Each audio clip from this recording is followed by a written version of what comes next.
Coffee and Cream on Hail Varsity Radio with Andrew Rogers and Damon Benning. The 2-1. And Bregman hits it well and hits it deep to left field. Walker is going back, looking up. Grand slam for Alex Bregman. Hits it off the facade of the second deck. And the Astros lead it 14-0. The 2-2.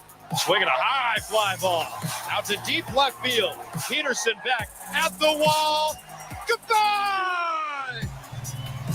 He was nodding earlier. He just missed one, and then he got one. A go-ahead 2-run homer. Here's 2-1. And a fly ball to right. Hitting on back. It is gone. J.D. Martinez, 3 for 3. He continues to dominate the Rockies. He loves to play at Coors Field. King, the lefty, works third base side. Checks the runner, McKinstry. The 2-2 is soon a line drive down the left field line. Hooking deep and gone! Spencer Torkelson, 3-run home run to break this game open in the 8th. 2 home runs today. Number 11. And the Tigers take an 8-3 lead in the 8th. Vermeen lines it down the third base line. Fair ball. Is bounced in to score from third. Lopez runs to third. Wilson waves him around. Here comes Lopez to the plate. Throws off line. Lopez scores standing. Freddie Vermeen wins the ball game. A 2-run double in the bottom of the 10th inning. The Royals leap out of their dugout and celebrate on the left side of the infield. They come from behind and defeat the Guardians 4-3 in 10 innings. Hey, good morning, DB. Hey, good morning, Andrew Rogers. How you doing? Good. Trying to figure out if Royals fans actually celebrated. Hey, I celebrated at a different Royals game yesterday. Yeah, Storm Chasers game. I can tell. You're welcome. Yeah, that's I wear everything just for you. That's cute. I like it. Hey, thank you. I pride myself on being cute. I don't know if I want to call you what's Flash's name there, Shano? Barry? Yeah, should I call you Barry Jr.? Mm-hmm. or old You AR. can just call me Junior. Yeah. Barry. Look like a little bit of the Flash. The jerseys are pretty sick. So this is the giveaway jersey. It was a medium or an XL. Yeah. So I'm a large, so I went with medium because the XL That's I would have been swimming in Plenty an of XL. room. I think so too. Yeah. And I challenged myself because if I want to stop so-called like gaining weight over the years to fit into clothes, because all of my things are medium shirts, medium long sleeves, and I'm starting to move into the large category. You're gonna maybe this will get it in gear. You know what? Exactly. It'll entice me to go back to the gym. I know Ashley's been on me to get my exercise game going. Oh yeah. Yeah, I find my way to the gym like Mary Kate and Ashley. Right now it's like once a week. It used to be 3, and now it's 1. And it's just because like so Mondays, for example, good day for me to go to the gym after a weekend, calm down, go to the gym. Well, then Tuesdays, I'm always talking with you, and I'm like, hey, what am I going to have for dinner tonight? And then I go to the grocery store. Yeah. Well, then after the grocery store, I'm like, well, I got to take the food home. And then I get home, and it's like, I don't really want to go back out to the gym right now, so I just don't. Then Wednesday, maybe it's a nap day. Who knows? And sure as all heck, I find myself closing my eyes. Did you nap again? No, not again. Okay. But then yesterday, talking about the snooze fest from the other day. Yeah, I'm just kind of going through my week, and then yesterday I'm like, all right, I gotta take care of some things around the house. We decided we're gonna go to Cuba, Missouri, for the 4th of July with my family. It's where my parents' lake house is. Cuba. Mm-hmm. Okay. I will not be coming back with any of Castro's cigars, so don't ask me, DB. Yeah. Dead or alive, Shane? Fidel Castro. Dead. Oh, good call. And dead. So I was switching the laundry, washer to dryer, like doing all that. And then my brother calls me and says, hey, the Southwest flights are on sale for the bachelor party next year. Oh, that's cute. And He's looking out for you. Yeah. And so he's like, let's book that. Let's book the hotel. Let's do everything. And then we're trying to figure out like room situations. And I'm like, man, like, how about we just have people like say they're pairing up with somebody instead of like assigning people to another one? And, we ended up doing it ourselves. But then all of a sudden it's 5:30 and I'm like, I got to leave to go to the Storm Chasers game because I had to be in line because I knew it would be packed It was going to sell out for replica jersey night. Yeah. And thank God I did, because when I showed up right at like 6 o'clock, the line was practically wrapped around the stadium. And the cool thing about where we live is Warner's only like 7 minutes. Oh yeah, it's right down the road. So it's like, yeah. So at 5:45, I'm chugging along. And it. how was I 370 at that time? You didn't have to be on it very long. You don't really have to be on it at all if you don't want to. No. So you could cut across under the viaduct and just head straight south. Exactly what I did. Yeah. I think you call that a viaduct, whatever that thing is. Yeah. Just straight south. Uh-huh. Hang the left in your corner. That's exactly what I did. And so I got in line, and I think there were only like 80 jerseys left. They had 1,200, 80 jerseys left when we got through. Yeah, they did it. Whoever their marketing people, they did it smart too, with only the 2 sizes, right? Yep, medium and XL. Yeah, which shocked me because normally when you go somewhere like that, it's always one size, and it normally is XL. Yeah. Well, you don't want to be like those vendors stuck with Florida Championship jersey T-shirts. This little dude, Although I did see little girls swimming in their jerseys. Walked in yesterday with an LSU T-shirt. I have no idea where he got it. Like fresh off the press. I thought, whoa. You had no idea what I just said, do you? Nope. Yeah, because you can't multitask. You got to get better at that. I was hoping you were going to say it again. No, I'm not. Let's move on to the next thing. Thomas told me to full send it in creatine, and I'm like, how come you can't do 2 things at once? I don't know. Like, when you do a show like this, you have to practice. Gee, many Christmas, man. Don't come after me. Well, I could just tell you got this blank look on your face, and it's like, there's a lot of things going on. Well, I was trying to process what you said. Like, I was getting bits and pieces, and I couldn't put a sentence together. What obviously wasn't important is what Thomas was saying. Hey, what? You're more important. Oh, my feelings not hurt. I'm just disappointed you can't be better.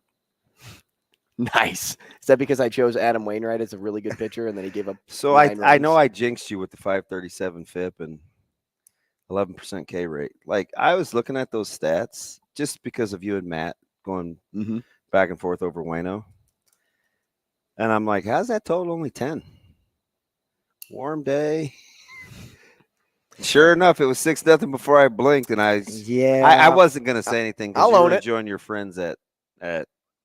Oh, you didn't have to say anything. I knew I was going to come back and hear somebody say something. I just was like, man, like he just can't. He just continues to throw BP. I think going into yesterday, are you an analytics guy? I kind of am. I'm kind of not. Just depends on what I'm doing. But the expected ERA was 6.9 yesterday for Wainwright. I was like, 3.69. A lot of people know what's going on. Yeah.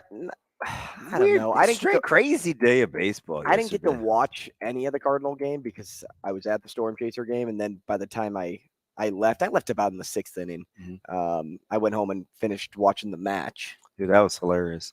I had enough of it after a while. Like, I think after what put you over the edge? Was it Draymond? Draymond was a little obnoxious. Well, so was pass rusher. What's his name? With the glasses, the cool dude that lives down in Texas. Because he did the selfie video with Von Miller. And yes, thank you. So, like, they both were driving me crazy. And then, for as funny as I thought Kelsey was, he's kind of doing too much. Although I would play with Curry. Is that personality though? Curry is nice though. Like, but I didn't know Patty had the putting stroke like that.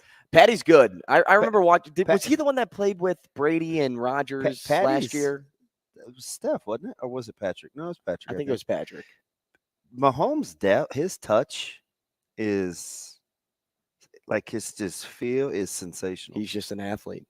Like he just Curry was the best one out of the 4. Yeah, Curry. He didn't play like the best one out of the 4. Now Clay didn't help. No, he can't. Leaving putts short. Clay was shooting them past the hole. Clay was having to be carried, finding the water. But that's okay. Like, listen, my old glass house, man. I'm not chucking any stones. I'd be that guy. You know, we play in best ball. You'd never use my ball, so that's. I mean, I could putt maybe, but good personality. I could pretend like on the course. I could pretend like I was lining one up. I have no idea what I'm reading. But see, that's why you should go first, because then you'd give the read to the better player. Yeah. Did you even take a look at that, DB? Nope. The picture the NFL straight to me tweeted out of the four of them was so awkward. I mean, it just looked I didn't see it. Well, what was it on, Shane? It's the NFL. NFL.com? Well, NFL Twitter account? Yeah, Twitter account. Well, how come you didn't send it to me? It just looked awkward. Like they were trying to be golfers, but they're not really golfers. Were you mad that I sent you that little person on the scooter? No, I'd seen that before. It was funny. Tim, That was funny. I just try to lighten the mood at night. Well, we were talking about how that one OnlyFans model made $20 million. Yeah, and you were using words you can't use. I tried to Google. I don't know what's politically correct. I think we'll just go with little people. I feel like that's just so wrong to say. It's significantly better than the word you used. Selfish. Small person? The other one. That's totally on me. That's totally on you, Shane. That is totally on you. No big deal. I mean, the Padres coughed up their lead. The Diamondbacks, who I think were favored yesterday, the Rays jumped on them. White Sox kind of act like they have a pulse. Angels just can't get on a roll. Well, even when they Ohtani show hits you, a home run every flashes, and it's time. It's concern time in Boston. Which is funny because they're still still have a better record than every team in the AL Central, nearly every team in the NL Central. But yes, you don't play in those. Turd, yeah, you don't play in those. So it's just like, I don't know, but you look up and the Marlins have a good record. What are they, 14 above 500 now? Oh, 48. I think I saw a 34 stat maybe? yesterday that the last time the Marlins, they've only been 14 above 500 3 times in their franchise history, and they won the World Series in both. That franchise has rings. Can you believe that? Mm-hmm. I'm gonna double check that. Well, why don't you? You know me and ESPN stats and info. Hopefully, you didn't check that yesterday. 48 and 34 right now. Like, that's kind of saucy, and they're only 6 back of the Braves, and the Braves are a machine. Didn't we both have them as World Series champions? I have them beating the Mariners, which, of course, as I've alluded to, but will not happen. You were all in on the Rangers going into the season, and I don't know if you saw the All-Star Game starters list. Yeah, but the Rangers lead the way with 4. You have Heim, you have Simeon, you have Seager, and you have Young, which Josh Young gets slept on. Yeah, dude can rake. I'm just happy to see my man Seager back at it. That's all. I'm happy for Corey too. Just good player, humble, good dude, keeps to himself. Yeah, I'm pretty happy about that. Whoa, I remember when I used to put my phone on silent, vibrate, whatever that is. That's you, Shane? Andrew would do. It wouldn't be mine. It's not mine. Shane, nobody calls me. Hey, Shane, what are you doing? That seemed like a voicemail. He's actually talking through the microphone. Mm-hmm. It's pretty cool. Must be Friday. It's Friday. Got to get down on Friday. Hey, by the way, I think Sasha made that open when we first started doing that Friday stuff, and she's employed with us. I think she could do an open for us, or would she be looking at you and say that's your job? What are you gonna do on Football Fridays? On Football Fridays? Yeah, you gonna show off a little bit and do your thing. Yeah. He goes, "Oh, we'll see." Just never easy. I mean, I hadn't thought about it. For sure answer. Yeah, fantastic start to the morning. For those of you out kind of bumping around, hopefully you didn't get caught walking the dog because you got rained on. Or maybe letting your dog out and not wanting to go to the bathroom. Yeah, that dude pooped on the wood. And you don't have to talk about Micah that way. And don't put that crap on me. Efficient too. So Biggie doesn't get up. He stays asleep. He'll get up when he wants. But Buddha, the minute I get up, he's getting up. Same routine every day. He eats, I take him out. Little rain, this dude, first of all, he peed on the deck, but it kind of ran through the wood, and it was raining, so I was like, yeah, no big deal. But as I'm sitting in the kitchen, I made my nasty drink and took some vitamins. And what time do you think you're going to start sweating today? Probably 8:15. Okay. Probably about 8:15. And my buddy told me too, Jason, he's like, hey man, just be prepared to sweat this stuff out. Just be prepared to sweat. Be in a place where you can sweat. And I was like, hey, how about work? Sounds good to me. So he just kind of got his pace game right. I'm like, weirdo. I'm like, just go and get it over with.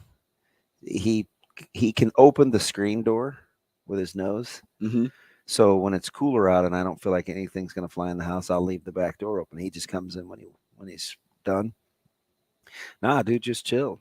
So I knew he had to go because he goes every morning. He eats, then he goes. Like, I don't take him straight out. I let him eat, and then he goes. So I know he's going to go to the bathroom. And this little dude just was like, yeah, he paced. This pooped on the wood. Not the rug, the wood. So whoever wakes up to that, that'll be like, I think you know the person that's going to wake up and I wasn't going to clean and that say up. something. Ran out of time. Oh, you didn't clean it up? No. So that thing is just going to soak into the wood? Or that's going to just melt. Dude, I do enough out there. Like whenever my stuff drips from the grill or whatever, like I'm out there with dishwasher and soap, like so the deck doesn't get. It's poop, man. It's not like it's gonna eat through the wood. It ain't. Well, toxic. no, but it's going to like it'll it dissipate. softens up and then it's gonna spread and then it's gonna run. Hey, we got hoses. Hey, that's cool. We're gonna be all right. That's cool. It's by Doc Sadler. Doc Sadler Friday. We're gonna be all right. We're gonna be all right. I know, Doc. So Shane, apparently Doc saved a lot of his money because either he sold his house and is just traveling the country, or my man does not spend a penny because all Doc Sadler does is travel and visit people around the country. I don't even recognize what we're doing. He left Nebraska and he's like, you know what? I'm done coaching. I think I'm just gonna be kind to people. I'm gonna have food pictures, go visit old friends, maybe buy an RV. He was gonna buy an RV like 7-8 months ago. That sounds like you. I probably would, except I don't, at some point I would just want to be by myself. So focus, man. No, there's a mosquito. Yeah, it's okay. I heard you. It's Sometimes okay. I just want to be by myself. Don't act like I wasn't listening and multitasking that time. Sometimes I dream. I watched a little bit of The Last Dance last night again. Dude, don't hate me. And you're going to actually don't judge me. Why? Because you have the attention span of a guppy? Well, no, I know that. Like, I can. By the way, I'll eat that. I saw some giant koi. I think I read where koi, I know it's just weird, right? Can be like 200 years old. Does that sound They right? can? Like sea turtles? Or was that how long? No, I'm serious. Like, Google I don't know Koi if I was fish. on drugs. How in that? But can anything be 200 Like years old? lifespan? Not and still be. It says 25 to 35 years. Oh, maybe I was doing multiplicatives. Catfish, Weiss catfish can live up to 60 years. That's not It says, that why impressive. do people search for that? Because you got to know. How long a fish Sometimes stays alive? Sometimes when you're looking at invasive species, you want to know how long they stick around. Dude, catfish some of those can be monsters. Catfish are terrible. Um, It's overrated fish. No, Not so I that have said, strong don't opinions judge on it. me. How was Like this? hold everybody out there, hold on to your judgment. Hold on for one more day. Can you believe that I have yet to watch The Last Dance? Don't say a word. Don't say a word.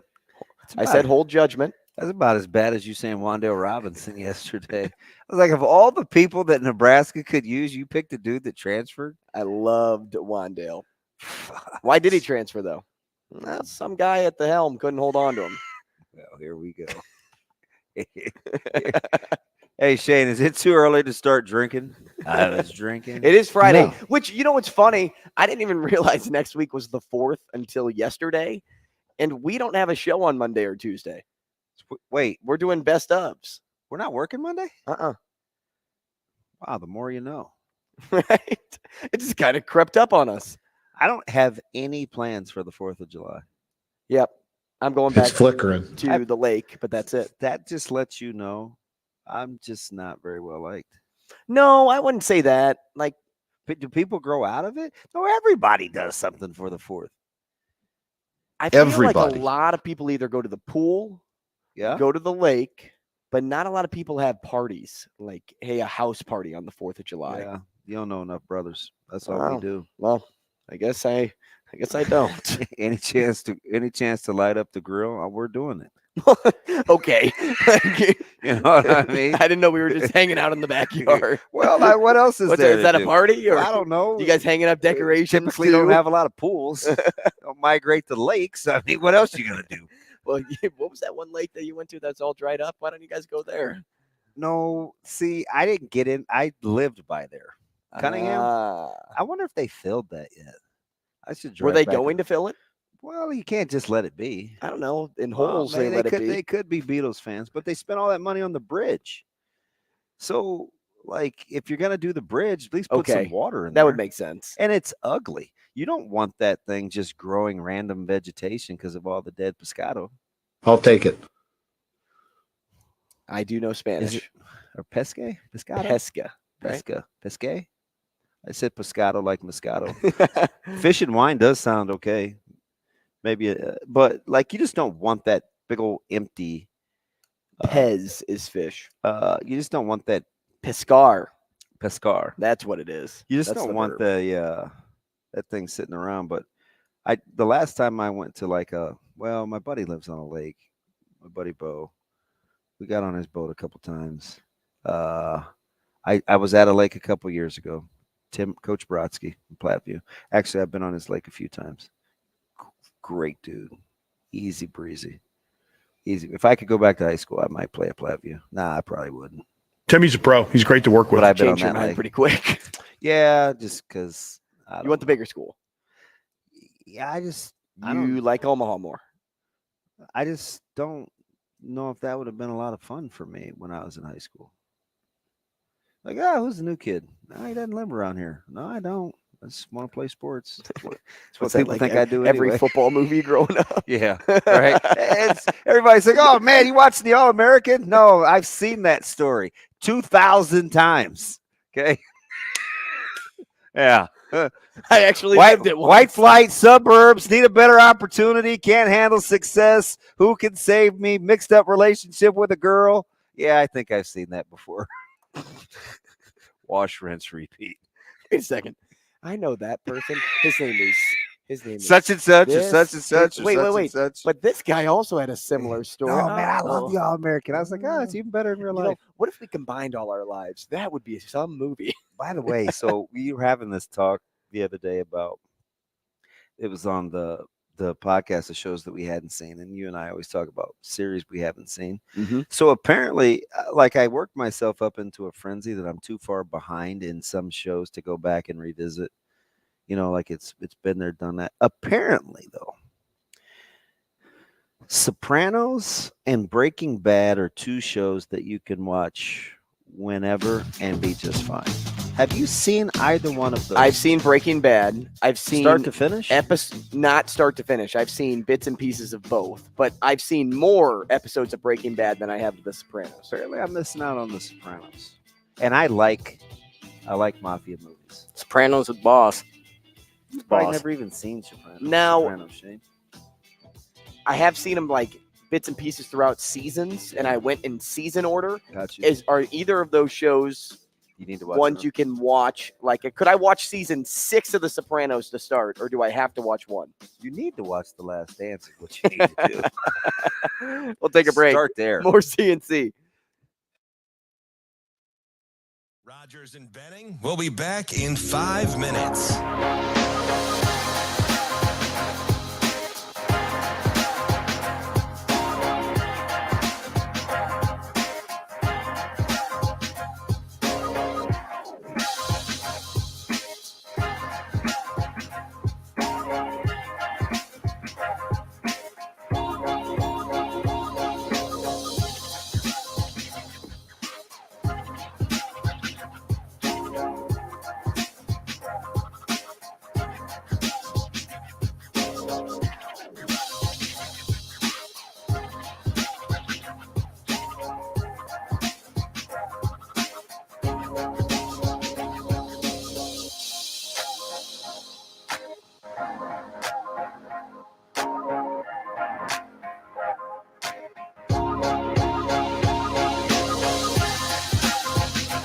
Rogers and Benning will be back in 4 minutes.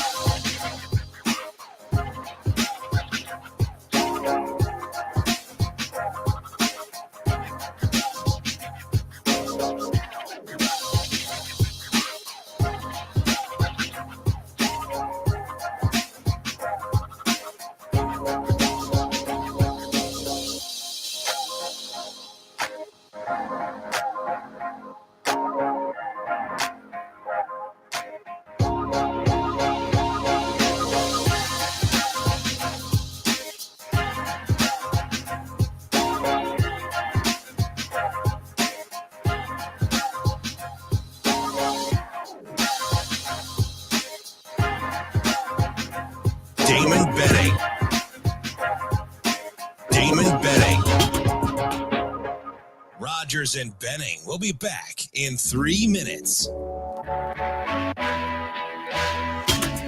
Edwards in the backfield, play fake. And not a horned frog in sight. Van ran up over the football, ready to snap it back to Bennett in the shotgun. We're on the TCU 14-yard line. Bennett, the throw, lobs it to the right corner. There's McConkey. He got on his donkey and made a sliding catch in the right corner. Touchdown!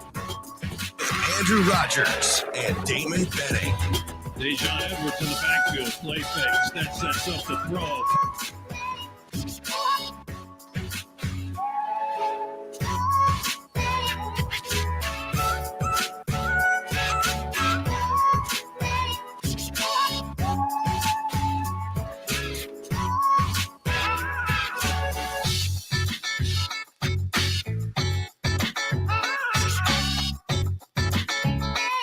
Rogers and Benning will be back in 2 minutes.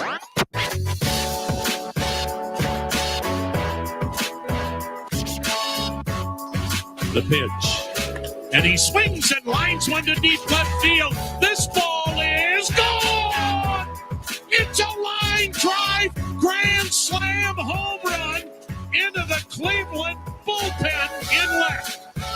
And Jose Ramirez with the first grand slam of the year for Cleveland. His 5th career. And Jose Ramirez with the first grand slam of the year for Cleveland. His 5th career grand slam. And Ramirez, grand slam of the year for Cleveland.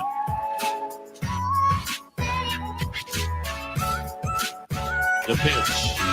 And he swings and lines one to deep left field. This ball is gone!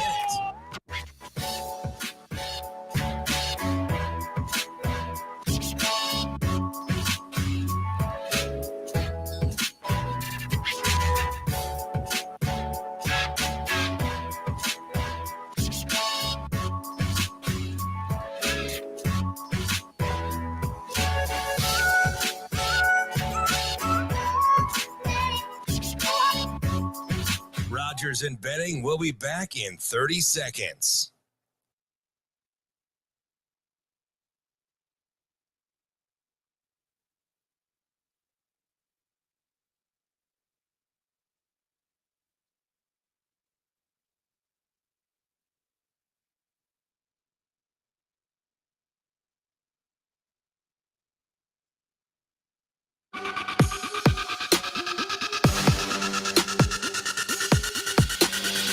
Coffee and Cream with Rogers and Benning on Hail Varsity Radio.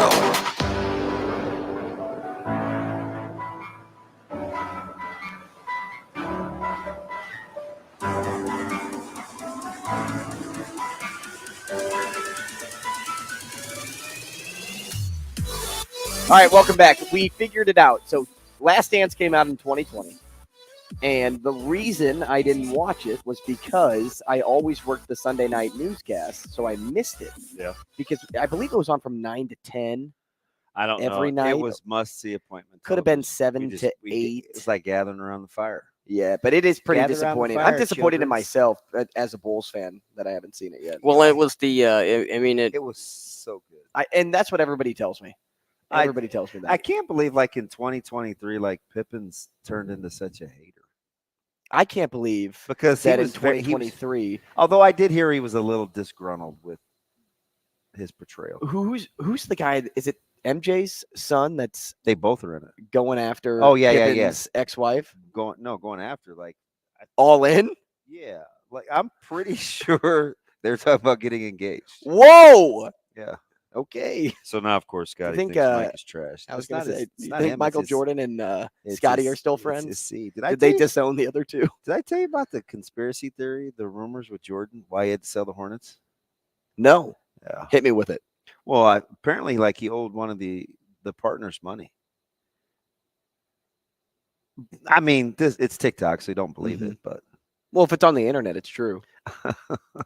I had to I always have to parse through because TikTok has become one of my informational sources. But there's a lot of nonsense. There was so much drivel about that submersible. I almost had to, like. There's still so much. It just doesn't. Still so It just doesn't add How up. about the Navy knowing about it Just doesn't add for up. like 3 or 4 days before everyone else knew? It just They doesn't. knew that thing blew up.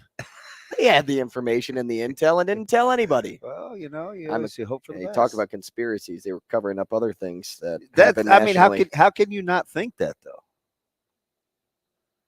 Oh, conspiracies? Yeah. Oh, I absolutely think that. I Told think you. most people should think that. I'm totally out.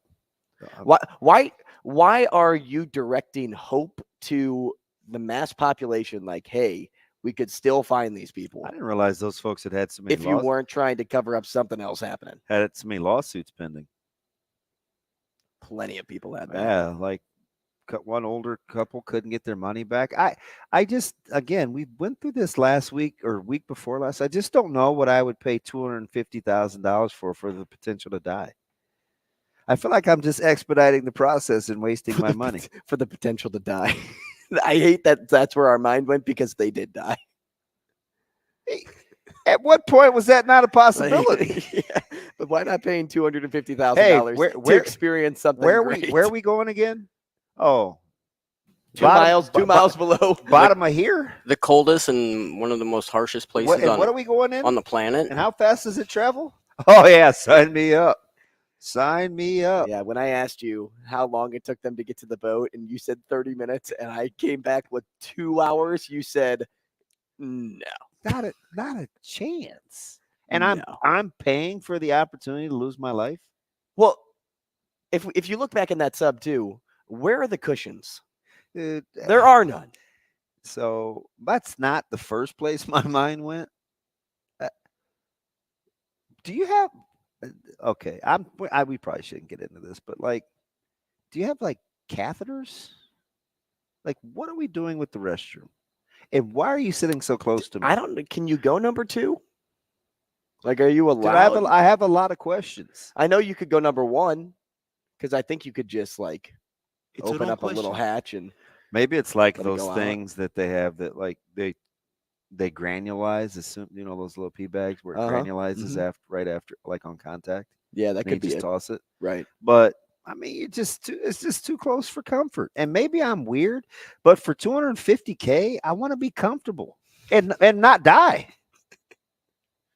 I feel like most people don't want to die with $250K. I mean, I don't think you're alone on that. And I guess, but like, well, DB, that's what would happen. Well, you go scuba diving. First of all, it doesn't cost me $250K. It is expensive. And there's, if I'm diving for like abalone or something, I'm sure there could be some sharks around. But, bro, lots of people have survived that. How many people have, like, how many successful trips had that submersible had? And they didn't pass so many of those inspections. And they went anyway? Yeah, they just kept going. That's kind of like the whole, is it Musk that has the rocket to the moon? Yeah. That's kind of like that thing for me. I don't mess like, with him. did you, like, I know you built cars and your cars are I'm sweet. sure he's a cool guy, but I don't know, man. But how much do you have to spend to go to the moon? It's something around that price, right? I have no more. I have maybe I have no want in me that says I want to take a trip to the moon. Outside of sharks, I can't think of many things that I would do where death is in the potential outcome. And I get it. He hit me with the way you're going to take an air flight. And, yeah, statistics show odds are in my favor. On a plane? Yeah. Oh, yeah. Oh, you get on the And you're interstate. safer in a plane than in a car, I believe. Yeah. Well, so some of that, I think the studies are skewed because of the frequency with which you're in a vehicle. Maybe. But and by the way, you do have automatic flight tracking. The plane as it takes off and lands. I mean, yeah, the pilot does a good amount of work on takeoff and landing. It depends on what kind of software you're using. Do you see 6,000 flights were canceled the other day? No. 6K. People staying in terminals, chilling. One guy. What was the reason for it? Just software down? Faulty software. And FAA is blaming. There's a lot of the blame game. I try to just stick to sports. Actually, no, I don't. But I'm like, why do you want to fly over the holidays with an 80% chance that you're going to be stuck somewhere? I'm contemplating the guys playing Vegas on the 15th, and I'm like, I got to do something this summer. But I was like, nah, you don't want to go to Vegas, then turn around and start camp. Are you guys going? Are you referring to like the Vegas camp this weekend? No, so ETG, so Shoe Circuit play in Vegas July 15th. Okay, so that's the tournament that Sautter is going to, and then he's going up to Fargo, right? For wrestling. Yeah. Okay, so that's in a couple of weeks. Yeah. They're at River Cities this weekend, which, by the way, used to be a fantastic tournament. Nah, it is just grade A horse poopy. There used to be a lot of good teams that played in River Cities. It was like the first big tournament regionally post the dead period in June. First live period, but no, it's not very good. So tell me, does that have anything to do with like venue age or things like that? I don't know. I think with so many people committed to, if you're on this circuit, you play in these tournaments. If you're on this other circuit, you play on, and I think playing nice together just isn't a thing anymore. Like where you want to go and play against other teams. People are very selective about the tournaments they get into, but I don't really know the reason. I think ETG is only playing 2 games for the weekend, and it used to be like the who's who. Now Micah's team has, I don't know, they have 4 or 5 games. It's just over at the field house. I mean, why not? Right down the road, at least. Yeah, they had practice. Take advantage. They had practice there last night. It was deep. I was shocked. People rolling in and out of that place. Good problem to have. Well, I hope so. I mean, they've just been so all over the place. They're doing some renovations and stuff in there. But I'm going back to not having plans for the 4th of July. Shane, I feel like no, I'm serious. You'll probably end up doing something. Like what? I feel like Beck. I'm a loser, baby. No. You want to go to the lake with me? No. Why not? Because I don't want to get in the car for 7. Actually, what would amount to be 13 and a half hours. Oh, yeah, because you're back. plus you probably stop to tinkle or do whatever you did. Well, I would, if I could, I'd go straight there. I can't because I have Ashley and a dog. So does the dog have to get out? No, Molly could. Well, I don't know. Molly can't talk. So when I first went 7.5 hours, or if I had to stop to get gas, sometimes I didn't. Sometimes I did. She wouldn't tell me. She would just hold it. And then when we got back, she doesn't bark. She doesn't paw at me. She doesn't do it. She just chills. Yeah. Both dogs go sit by the door.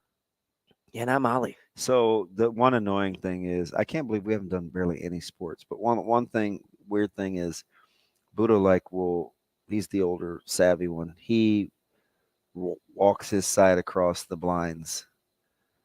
So it makes noise, so I know he's got to go. And it drives me crazy because it's an annoying sound. But at least he's at least he's telling you, hey, Buddha, it's my time. Just goes there and he sits.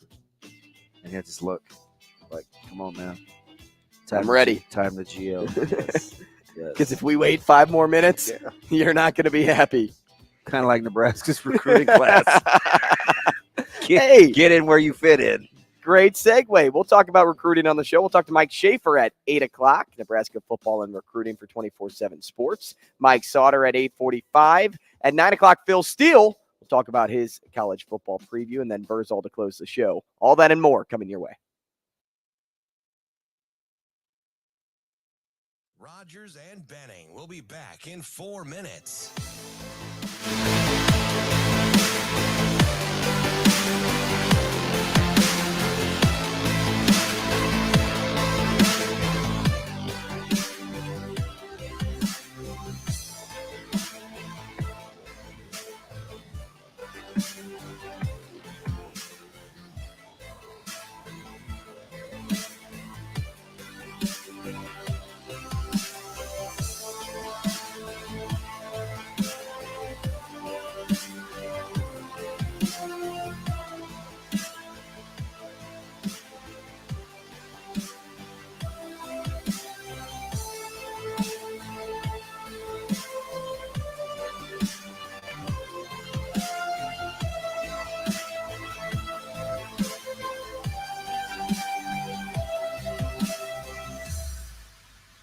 Rogers and Benning will be back in 3 minutes.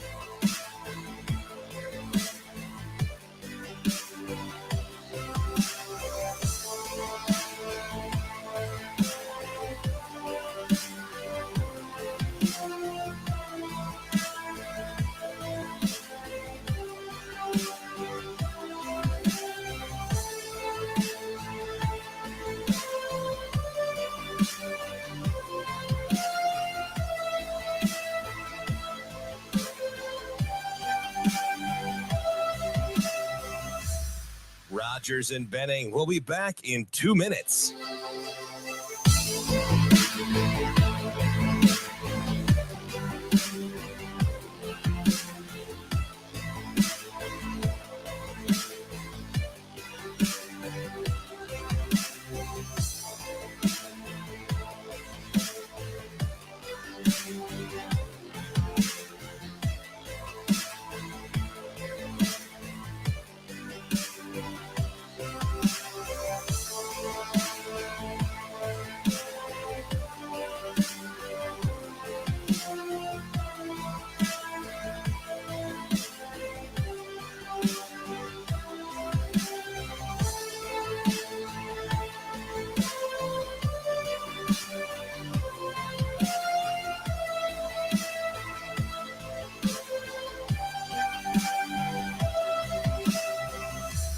Rogers and Benning will be back in 1 minute.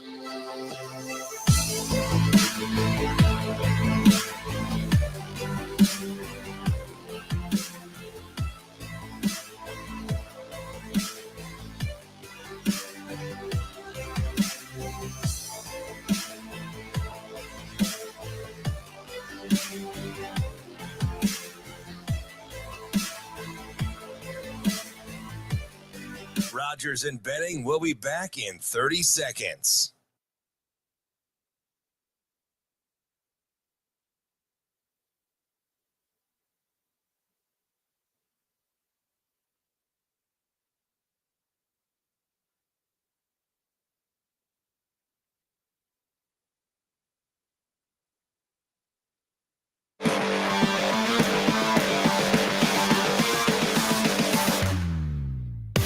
Coffee and Cream with Rogers and Benning on Hail Varsity Radio.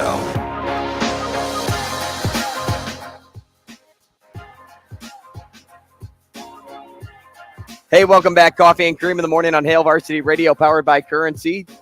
Damon Benning, Andrew Rogers, Shane Schillerberg on a Friday, a wet Friday in Omaha, which is good because I don't know if we had enough rain yesterday.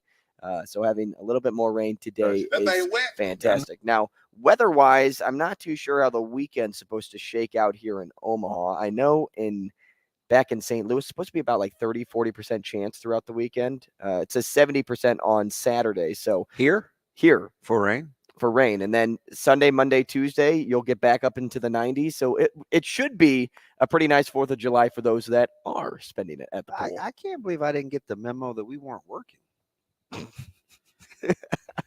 I know I'm on delay, but should I have known that? Yes. Oh, I should probably pay. Is that okay, though, that you get to learn that on Friday? Yeah. It's better than coming in Monday and expecting us to do a show and Shane and I aren't here. Shane, how come you didn't tell me? Like, when we finalized that, I know we talked about it. It was probably in a meeting. I think I asked Shane on I've- Tuesday because he had I don't said miss something those. about making best of shows and he couldn't make an open because of it. And he's like, yeah, I have to make 2 of them. I'm like, oh, we're off on Monday? He's like, yeah.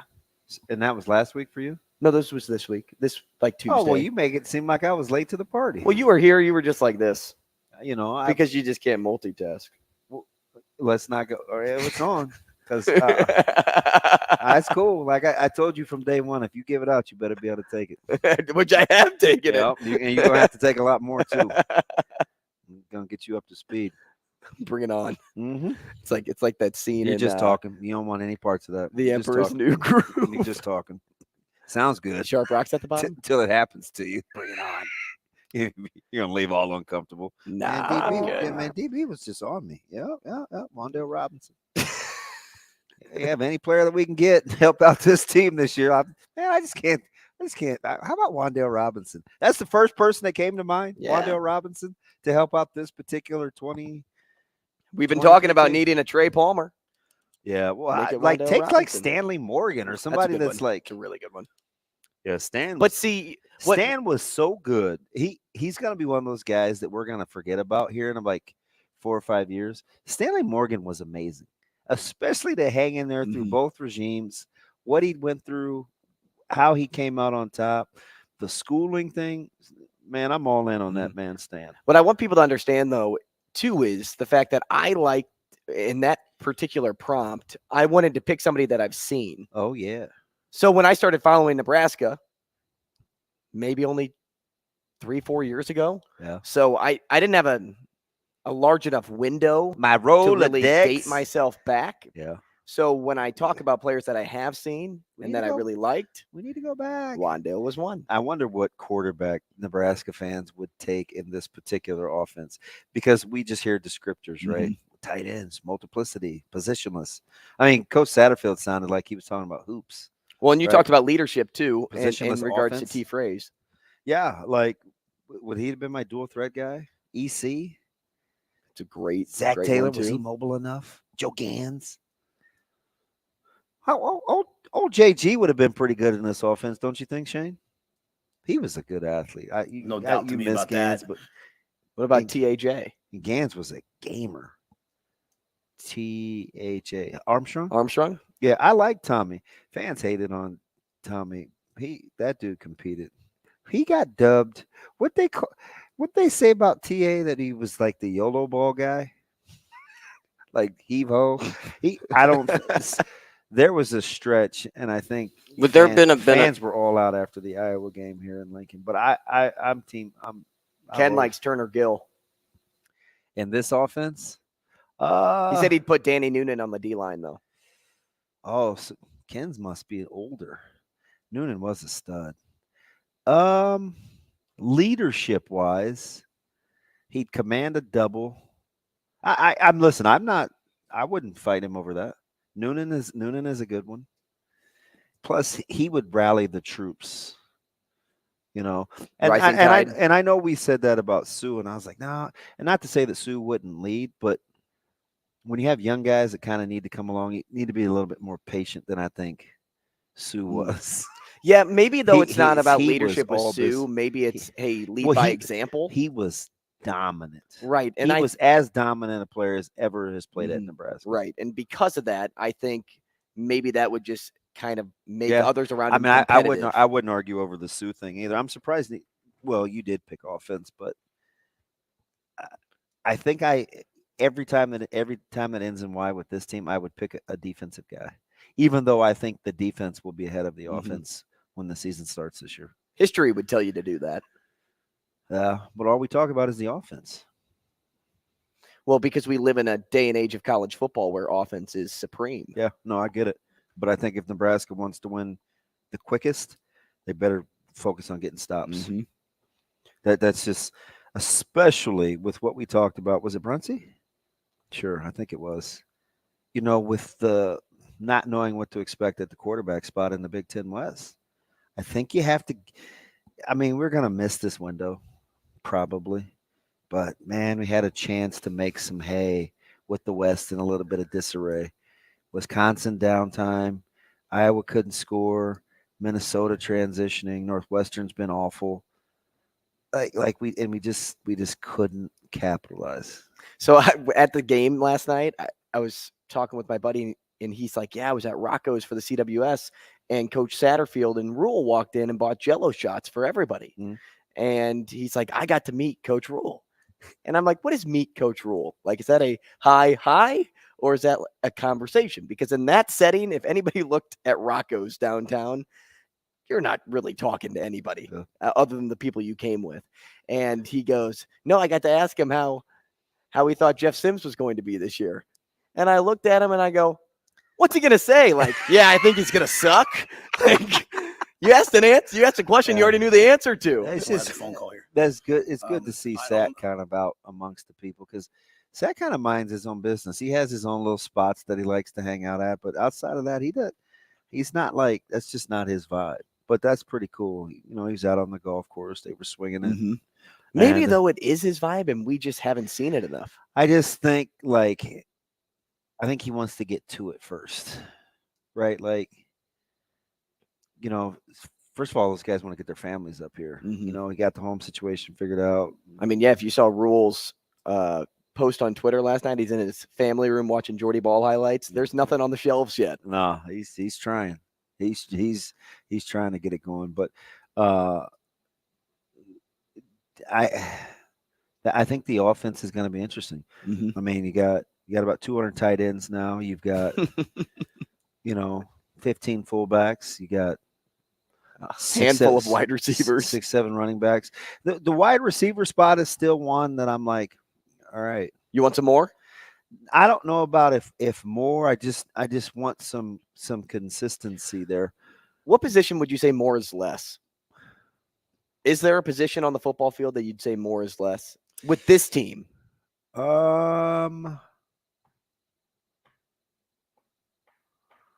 Maybe running back. Because you're going to reach a point of diminishing returns unless you figure out a way to utilize.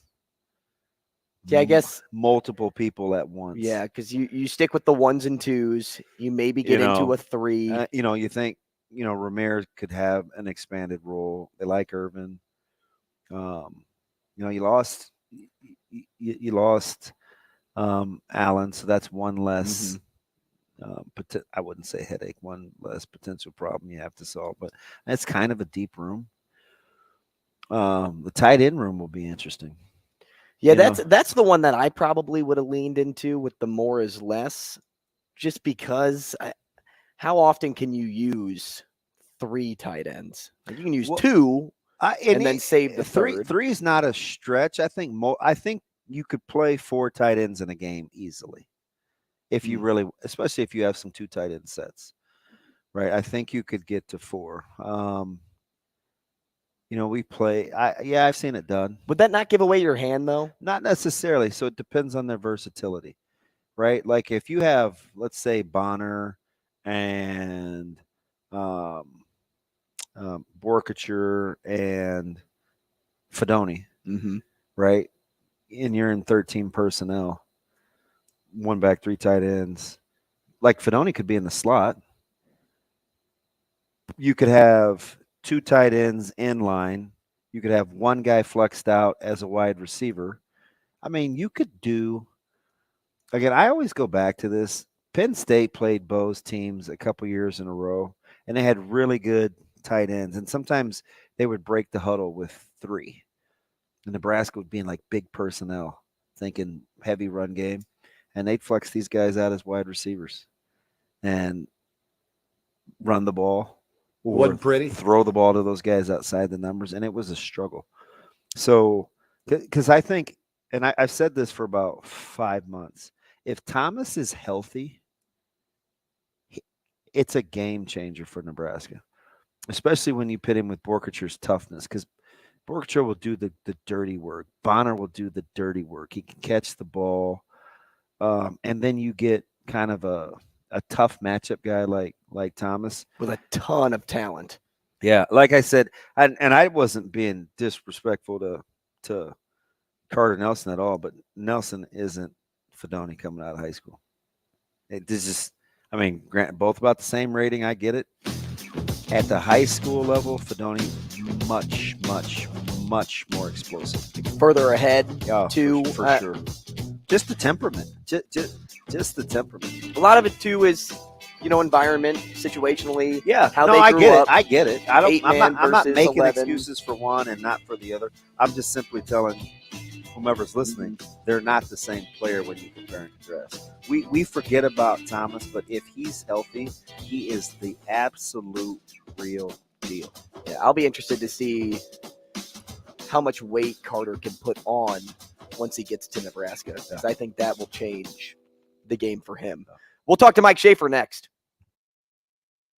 Rogers and Benning will be back in 4 minutes.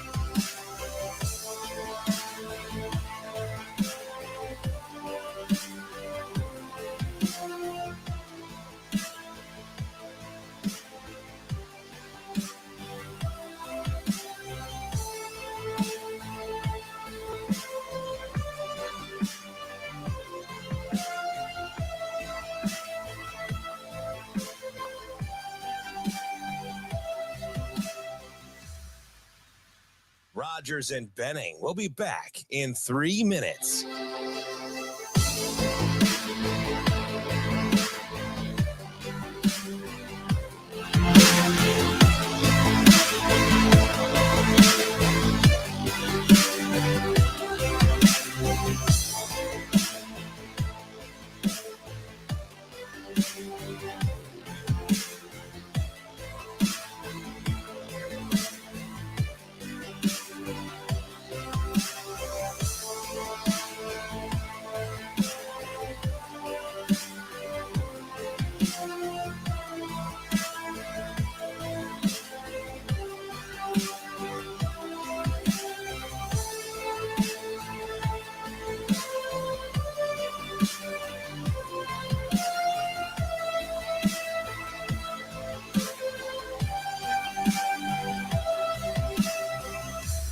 Rogers and Benning will be back in 2 minutes.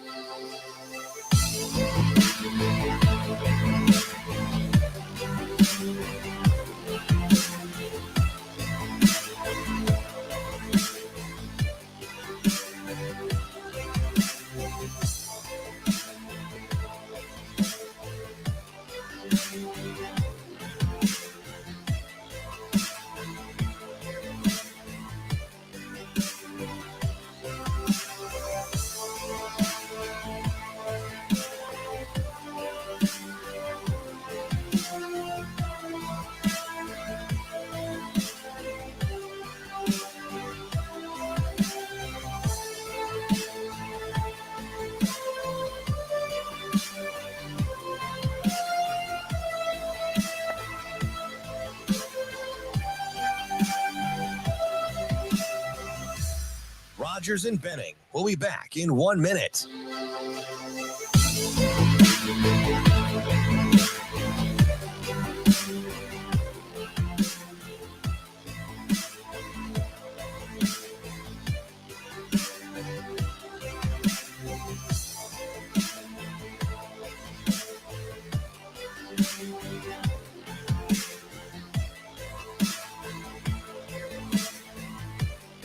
Rogers and Benning will be back in 30 seconds.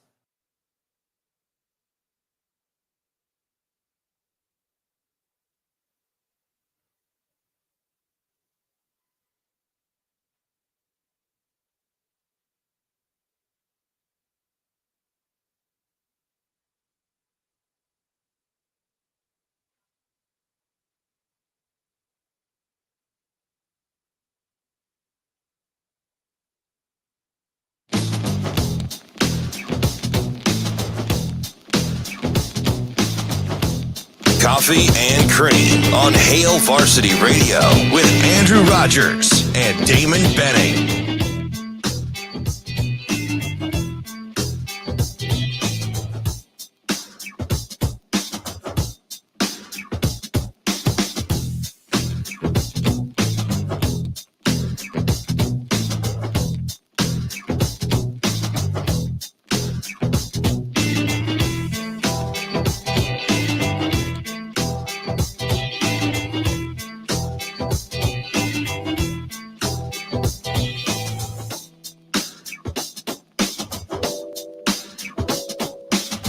Hey, welcome back. We will get to Mike Schaefer in a moment. But before we do, let's take a moment and tell you about Zipline Brewing, because they have a new can, DB.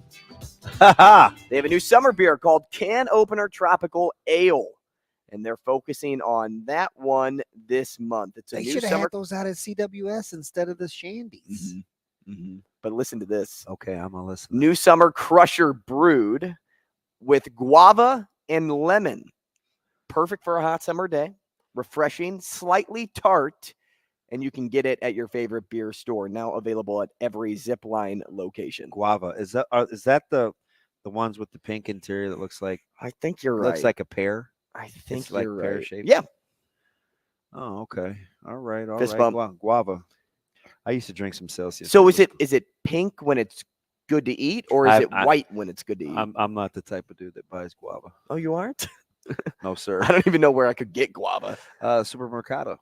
By the way, well, let's get to Schaefer. I'm going to tell you. I'm going to ask Schaefer if he knows that Family Fare and Supermercado share the same discount opportunities. I saw at the bottom of my receipt for Family Fare a chance to win at either Family Fare or Supermercado. I was like, really? Interesting. They're the same people. Fire it away. Nah. Mike Schaefer, good morning. Morning, guys. Andrew, are you wearing the same jersey that you were wearing last night? I am. All right. That's did you get to go home in between? Are you not taking this off until the Storm Chasers lose again? Hey, what's happening here? Chafe, it was $2 beer day yesterday. I'm still drunk. Right. Now listen, Mike J, in his defense, he has been saying he has consumed quite a bit of alcohol over the last 10 days, and we have questioned his sobriety a couple of times. So he very well may be telling the truth. All right. Well, I just, I'm just kind of consider it a wellness check, No, hey, I showered. Now, Shafe, you've been married a while, so maybe you're out of this stage. But Drew Down is in this. He had a lot of his buddies in town for the CWS. Why were those in air quotes? Are they not my buddies? I think they're your buddies, right? I'm like Nixon. No, he just peaced out. So he's like been on these benders and hasn't just kind of having fun doing his thing. Are you out of that phase, or is that what your vacations are for? It's like a condensed into. I have a couple friends. We go to Vegas. Like that'll be, you go to Vegas, Scottsdale. Like that can turn into a thing for about 4 days. Mm-hmm. Bachelor parties. It's like one of those things where you don't have that much life on your fastball anymore. But if there's like one batter and you really got to bring it, you're up, baby. It's like one weekend. I can still bring it. Like I can still go hard if I have to, but I don't do it. But he's on like 10 days though. He's making me tired. Well, yeah, but he's still in his 20s, right? Like that's still a magical time. It is. It is. Well, you make your ability to bounce back is. I'm not. I can't entertain. Like you had people at your house for like double-digit days. More, yeah. It would have been Thursday through Sunday, and then Wednesday. Schaefer, are you past that phase? When she'll be look at you and say, "Okay, tell your friends to go home." I'm very much like I totally like when people come and hang out, but it's also like if they're not gone by 9 the next morning, like what are we doing here? But that's how I am. Like I'm the sort of guy. You live in Beatrice. Yeah, well, I'm the sort of guy that like if I'm staying at someone's house and it's like a get up and leave the next morning, I'm out the door by like 6 a.m. or 7 a.m. Like, I don't want to be there the next morning and awkwardly get asked to go to breakfast or, make it feel like I'm any kind of like issue or anything for whoever's hosting me. So I'm like big on just getting up and leaving, like trying to slink out the door, that kind of thing. Shafe goes home and visits his mom. So, Shafe, is there like this mythical Great age? example. You got to get on the road by 6:30 if you're leaving. Shafe, is there like this mythical time where it's like, all right, I reach a certain age, I need to have showered by now, I'm going home. Yeah, right? I think that's 9 seems kind of late. You know how like animals just kind of want to when they're not feeling great, like they just kind of hide out and they're just trying to get away from everything. You're a cat. That's basically my mentality if I'm waking up in the morning at someone else's house. I just want to get away. I don't want to be there. Snickers. I don't want to go through any pleasantries or niceties or any of that. I want to disappear. Yeah, like you wake up, you're like, I probably still should. I shouldn't be in. I'm too old for this. We'll see you. Shouldn't be in this situation. Like sleep at someone else's house and they sleep in till like 11 in the morning, and then they just kind of like they get up and their day has just started. Like, I don't understand these people. I can't do that. That's my buddies. Those are my buddies. Yeah, I mean, those are people in their 20s. They got nothing going on. Hey, Shay, fair or foul? I say roughly the same star rating. I just don't get, and I'm not discounting Carter Nelson. It's more to let people know how good Fidone was coming out of high school. I think he's significantly ahead at the same stage in their career, because I just was trying to make the case. If Fidone stays healthy this year, he will be the most forgotten about yet best kept secret in Nebraska's offense. Am I stretching the comparison between the two without being disrespectful? I think that they are, if you were to talk about them as they were both going into their senior year, I don't think that it's unfair to say that Thomas Fidone is further along, in the development process than where Carter Nelson is. I don't think that's unfair at all. And I also think because we haven't really been able to see Thomas Fidone for 2 years now, he's sort of in that awkward stage of where you remember what he was as a recruit, but at some point you need to see what he can be as a Husker. And that's no fault of his own. Injuries happen. But it's one of those things where he's kind of on the edge of like, okay, I sort of need to see it now. Like, there's been a bunch of hype, there's been a bunch of talk. And if you're not one of the people like I am that saw him in high school, then you're kind of left a little bit cold on the whole thing, where it's like, okay, I've heard a lot about him, but I need to see it. So that's an interesting comparison. I've heard that, with other people, and comparison's the wrong word, pitting those two against each other. I just think that with Carter Nelson, you're doing a lot more projecting of what you think he might be versus with Thomas Fidone.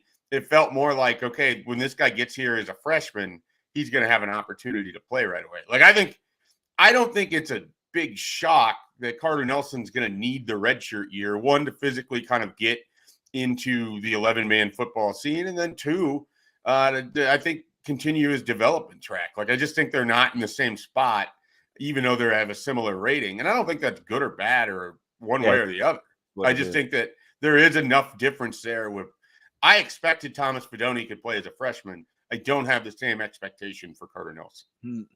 Shafe, which do you think, because you wrote the story, which do you think is the more powerful quote here? Is it Coach Rhule has so much power and so much say-so, he's got a whole airline coming to Lincoln? Or is it, I see a lot of Texas schools getting worried because a lot of us Texas boys are committing to Nebraska. Texas schools were worried when I told them I was looking into Nebraska.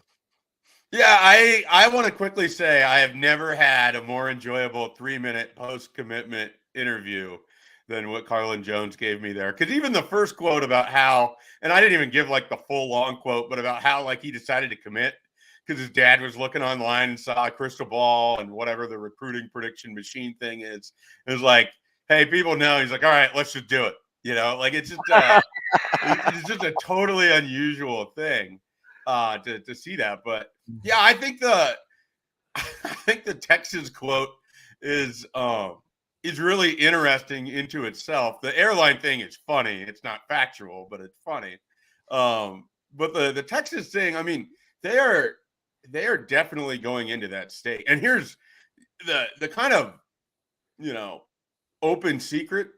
They're not even close to scratching the surface to the damage that they could do in that state. I mean, you give them a full calendar year to be able to bring wins.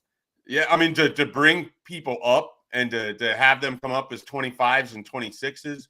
You give Garrett McGuire and Bob Wager a full year of being up at Nebraska and able to continue to reach back into their contacts. Nebraska has an opportunity to play games under Matt Rhule, and if it starts quickly, everyone remembers third Baylor. So if that could be the second year at Nebraska, that's going to get people fired up. I completely underestimated what Matt Rhule meant to the state of Texas. I 100% did. And I've seen so many quotes and so many things said by kids from Texas or their parents or coaches that I certainly have a better grasp on that now. But I thought this was going to be like, oh, yeah, they'll go in, they'll get 3 or 4 guys, whatever.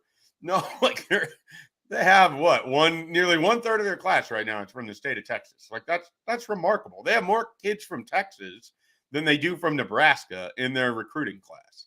Now, that's not the biggest shock in the world, but Nebraska has they have 6 kids from Nebraska in this class, 5 kids.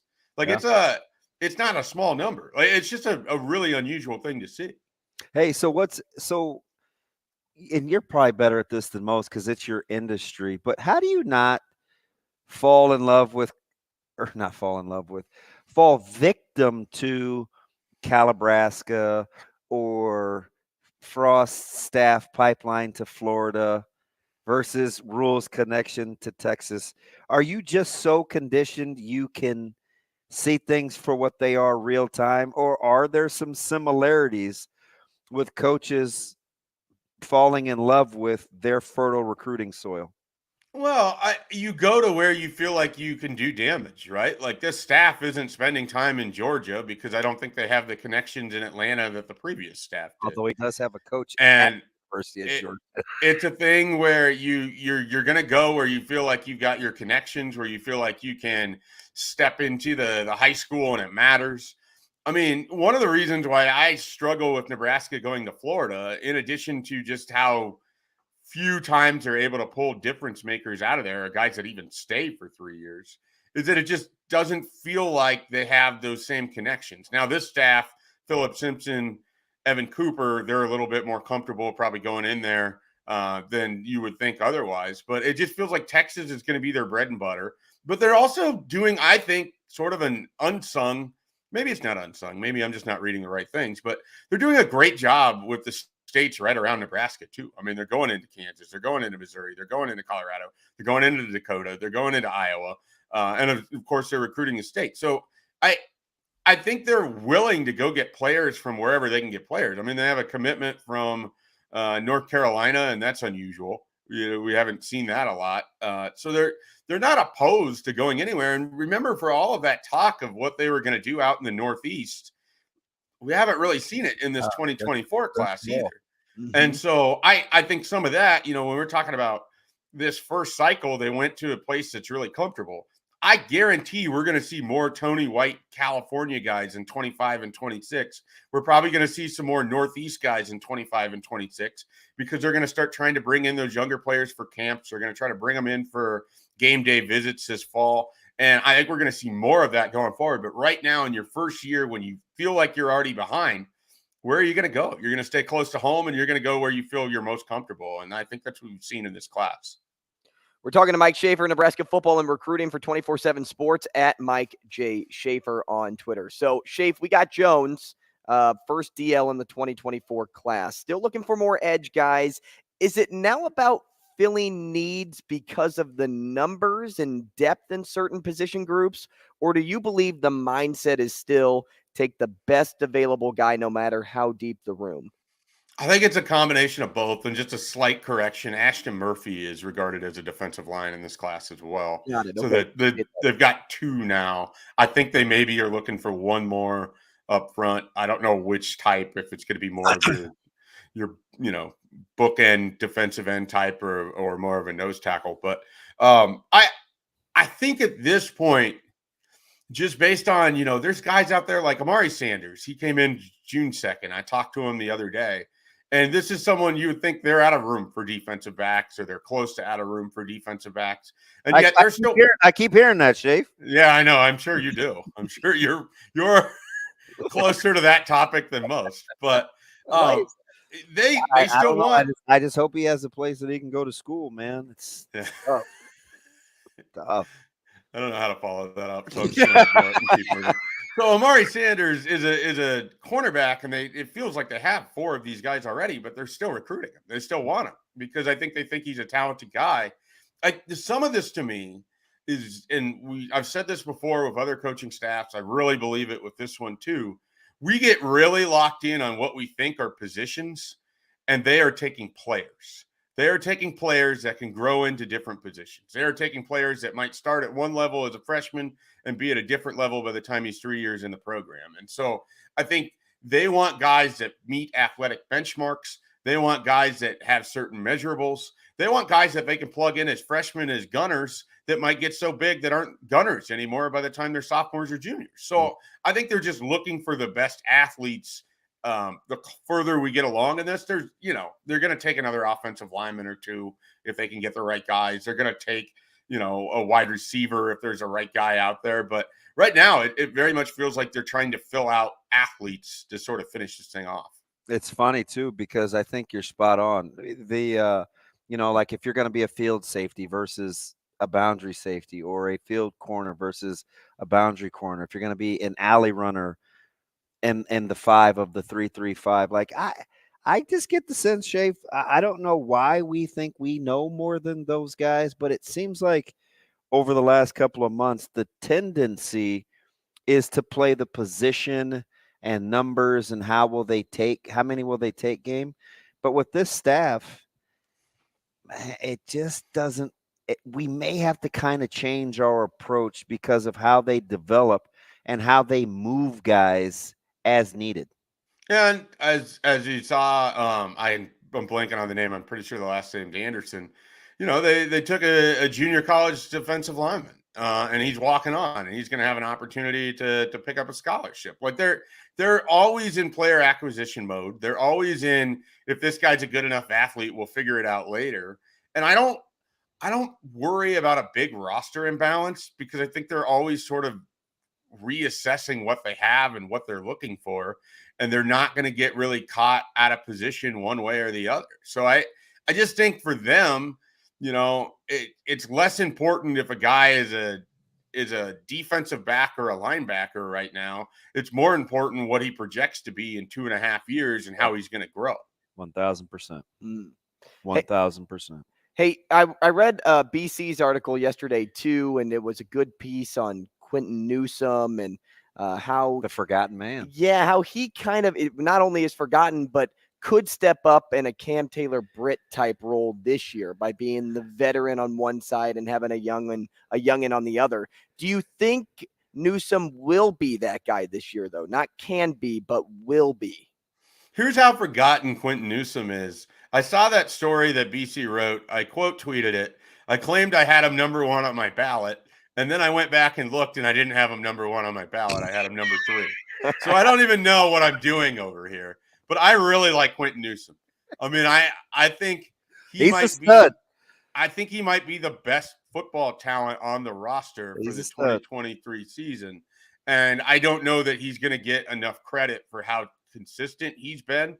I mean, since we've seen him, he's a guy that do you remember when Nebraska's playing Oklahoma in 2021 and they're clearly just trying to go after him, and they're clearly either running onto his side or throwing to his side, and they're like, okay, let's see you make tackles. Let's see what you can do. Let's see you defend. And he really played well in a situation where they went after him. Yep. And that told me right there that this guy has the mental ability to be successful as a cornerback. And I think we've seen the physical side of it continue to improve too. And I don't know what round he is as an NFL caliber player, but he's a damn good cornerback. Like, I think he's a guy that has chance to be an all Big Ten player, first team, second team, that kind of level. And I think you guys are absolutely right, because he's so quietly good at what he does, and because he's not exactly like He's not flashy, and I don't mean that. Unless you watch them practice, you forget how good he is. He's just constantly yapping in practice. Right. And then the other thing is, and we sort of forget this, so last year teams just didn't throw at him a whole lot. They started throwing the other way. They started going after Malcolm Hartzog. So Malcolm Hartzog has these big moments and these big interceptions. Why? Because they don't want to challenge Quentin Newsome. Like that's the ultimate compliment for a cornerback. Like they're not throwing your way because you're better than they want to go against. So I just think we do forget about him, and I think he is a special player.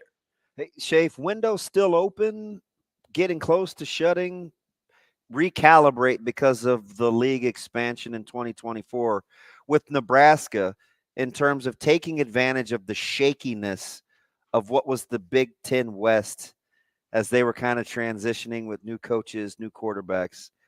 Where's that window for you? Well, the window is still wide open right now, but I don't look for Nebraska to like when we say this. Are they supposed to throw something through the window? Are they like they climb through the window? Just creep 1 foot at a time, right? Are they me at 6:30 a.m. trying to get out of my friend's house without having to go through the garage and they're going out the window? It full circle. So with that analogy, I never know how I'm supposed to use the window, but it's open. I just don't think Nebraska's the team this year that can take advantage of it, which is a shame because this is the Big Ten West at its most gettable. These teams suck. They're not good. You can't look at a single Big Ten West team and be like, oh, that's a top 15 team. No, none of them are good. Someone's going to win this division and get their butt kicked in Indy because no one's good in this division. And how do I know this? They're blowing up the damn divisions. They know it sucks. They know these teams suck. They don't want to see any more games in Indy like this. It's not hard to figure out. So, yeah, the window's open, but I don't look for Nebraska to go through it. Notice how, he came back to reality. Yeah, the window's open, but I just don't look like Nebraska. It's all about voice control. You got to get excited, and then you just bring it back in.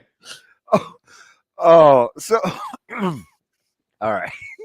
I always love those little mini meltdowns. Oh, the next tweet. Meltdown. That's not a meltdown. Suck Mike Schaefer. So, Shafe, how dare you call that a meltdown? I am curious though, who's the most gettable to run down if Nebraska's going to inch up the ladder, right? There has to be some teams that they pass that they haven't yet if they're going to move up in the pecking order without divisions. You remember there was a question you asked me a few years ago that I thought was really interesting because I'd never thought about the team that way. And you're like, does Nebraska need to pull more? Like, does the top need to get better or do they need to get better to the middle? Yeah. When we're talking about the Big Ten Conference, I don't care about how Nebraska plays against Ohio State and Michigan right now. I care about whether Nebraska can show up and beat Wisconsin, Iowa, Minnesota, Purdue, Illinois. Northwestern. They went, I just named every team they lost to last year except for Iowa. So what do we care about how they do against Ohio State and Michigan when they're not beating those other teams in the middle? So what I guess I'm trying to say is let's see if they can get to the middle before we start worrying about whether they can climb to the top. Shafe, you never disappoint on Friday. I mean, there was a lot of mincing of the words, Shafe. I just don't know where you stand on things. Sometimes it's hard for people. I'm just not as clear as I intend to be. Fantastic, man. Thank you for making it very easy on us. Appreciate it. 23 minutes you don't have to worry about every Friday. You're welcome. Stay out of random people's homes where you don't have to climb through windows and everything's I would love to see Shafe climb through a window. Yeah, I got to get out of here. It's 8:30, man. It's happened before, but it's been a while. So see you later, Shafe. See you guys. Mike Schaefer. Oh, shoot. Only one of a kind. We'll take a break, a much needed break. We'll be back with more CNC.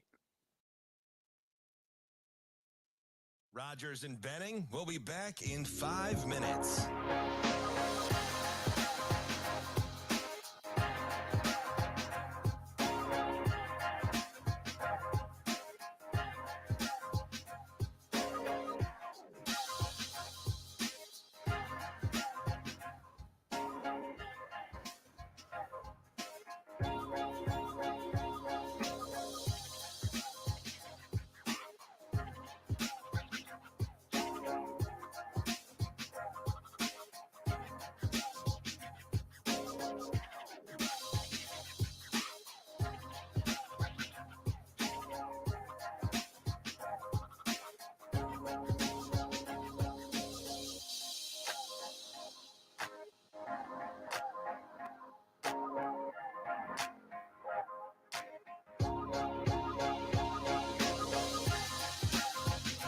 Rogers and Benning will be back in 4 minutes.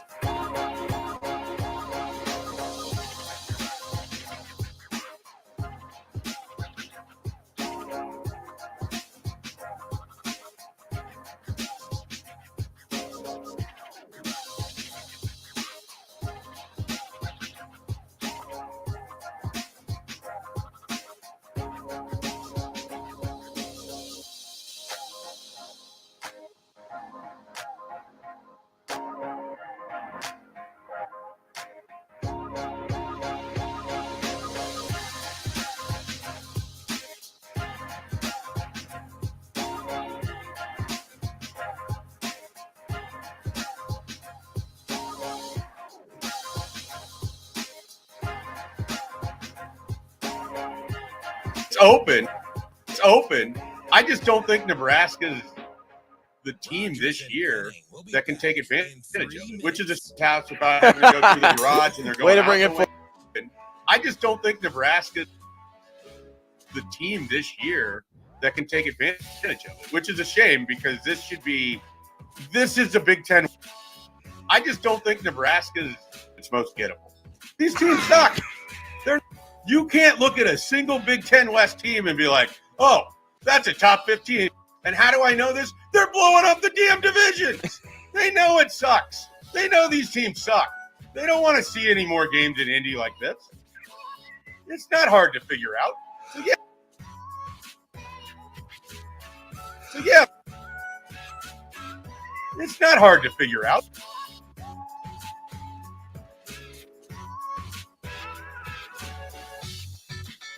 I just don't.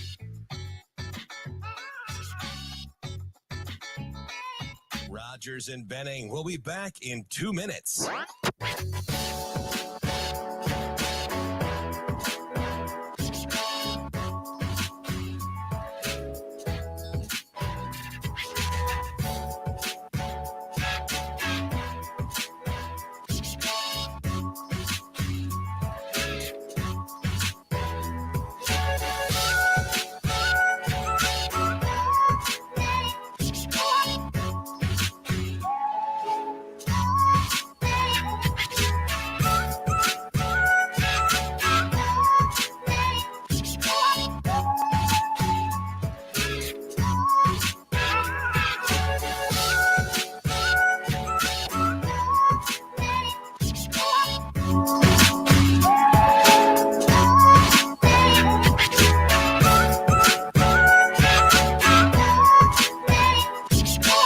Rogers and Benning will be back in 1 minute.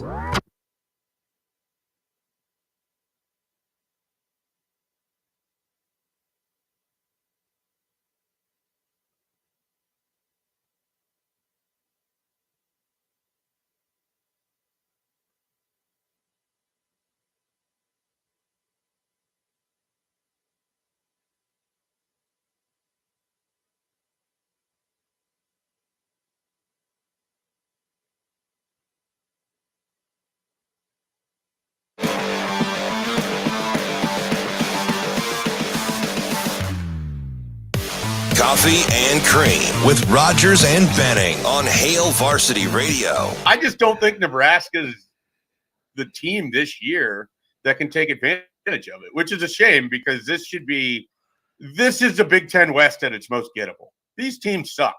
They're not good. You can't look at a single Big Ten West team and be like, oh, that's a top 15 team. No, none of them are good. Someone's going to win this division and get their butt kicked in Indy because no one's good in this division. And how do I know this? They're blowing up the damn divisions. They know it sucks. They know these teams suck. They don't want to see any more games in Indy like this. It's not hard to figure out. Hey, nobody started calling our good friend Scott Doctorman after that one. We know what happened last time. Somebody called out Big Ten West teams. Oh, my goodness. We love Scott. Just playing. That's Mike Schaefer. If you missed the interview, you better go back and listen on the podcast. That's Apple, that's Spotify, that's Google, that's Amazon, I was told as well. Well, he's not wrong, and we talked about this a couple of weeks ago when we did. Was it Chattel that called them the slums? Is Yeah. that what it was? Oh yeah. Well, you were mad. You said you should. Well, you should remember that got not you hard to all in figure a out. tizzy. Yeah, well, I just wanted to remember the word. So the word slumming. was slumming it in the Big Ten West, correct. And I had said, well, are we just going to act like these teams get by the Big Ten East when the title game rolls around? Like, no, that's not. What are you mad at? Well, Schaefer kind of just went all in on that a couple of weeks later. Yeah. Oh, Mike. Did you hear anything else he said after these teams sucked? Because the first time he said that, I missed the back end, so I made sure to listen as we came back with it. So I just wonder, and These context. teams suck.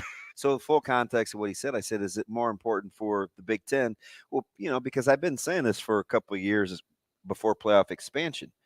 I'm like, before you do playoff expansion, you probably should figure out either conference realignment or making sure there's uniformity within the conferences. So I said, if Nebraska is going to be able to take advantage of being in the Big Ten West, is it in the Big Ten in general, is it more important to bring the bottom closer to the middle or the middle closer to the top? Because they share all this revenue and you keep the TV inventory. So we were going back to that conversation. And I just wonder, with some of these teams in transition, whether it be offensive philosophy, coming off a shaky year, implementing a new quarterback, losing a lot of good players from a year ago.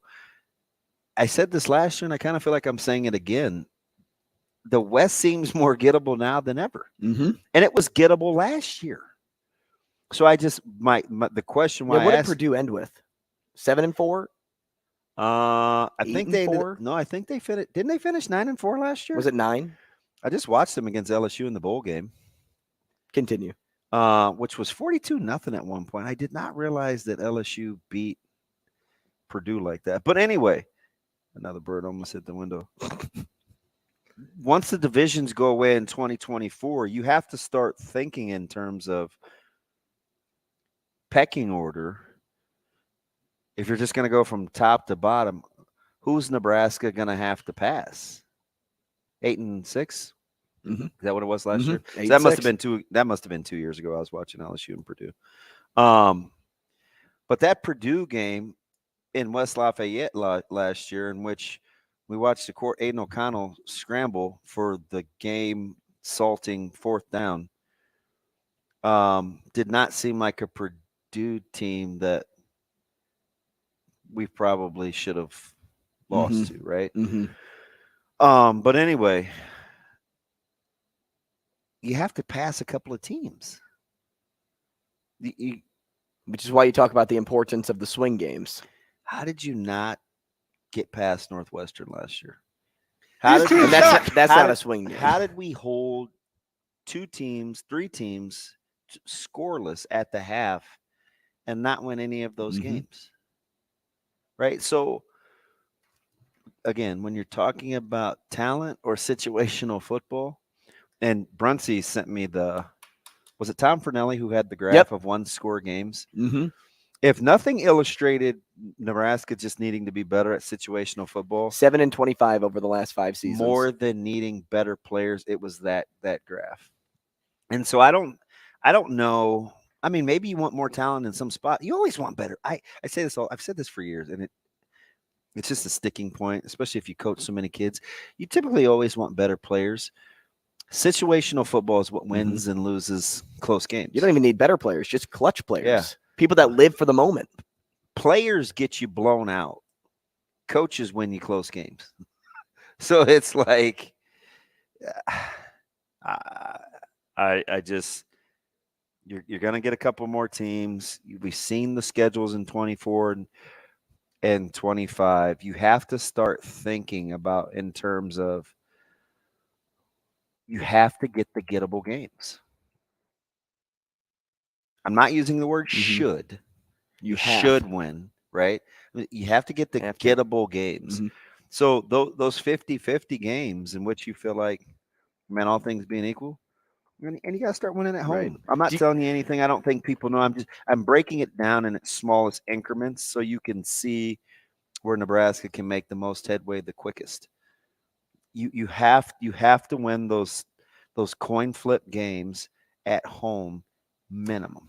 Do you think they start thinking about that come August Now, when fall camp rolls around? You think now? All the situational football they went through, 3rd and 10s, 2 minutes on the clock, or, they worked on it in spring. 4th and 4, gettable, needing a coffin corner kick, having to punt the ball from inside your 10 and then salt clock, a 4-minute drive, playing with a 4-point lead. Like, you don't do all those things without having the season in mind. And remember, I say remember, it's not like I told you, but you asked the question, maybe to him or to me, to ask him, do you think he looks at all these old films and says, okay, what's the point in which this went south? And then we try to prevent that. Well, practice in situational football is part of it, right? They're just things that you go through when you watch and you're saying, okay, that's not going to happen to me again. We will be prepared for this. I think that's part of it. I told the ridiculous story a couple years ago, and this was youth, but same principle, right? We had a great team, youth team, and we never got underneath center. We were gun, high tempo, multiple people. We called it NASCAR. We stayed in it all the time. We were really good. We ended up going to nationals, played in Chicago. It snowed. Couldn't snap the ball. And at that point, I think we ended up losing whatever it was, 9-6 or 9-3 or something like that. And I go, that will never happen to us again, where we can't snap the ball regardless of weather. Right? And I use things like that. Like, and sometimes you need that failure to turn something into a positive. Yeah, playing with a lead. More times than not, actually. Right? Or playing from, I remember Millard South jumping on us and needing to get a couple of stops. We're situationally, you're in practice. All right, hey, listen, down 6, need a score, or game is tied. What are we going to do with our 2-point conversion? Like, going to overtime, backs against the wall, put the ball at the 10. Like, you want to try to get all those things in situationally just to give yourself a chance to have some success. So I do think they spend a fair amount of time in the offseason looking at things like that. And they also are trying to build a culture, Drew, down in which 1 or 2 things doesn't derail not only a game, but a season.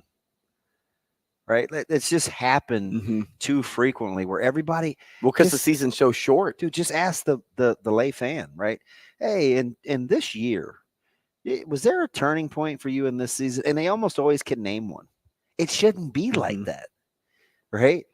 Like, and you probably get a consistent answer a lot too. Giving up a game-winning drive in Boulder, or a targeting call, or an onside kick or whatever. Like, you shouldn't have those one signature moments where you just can't rebound, right?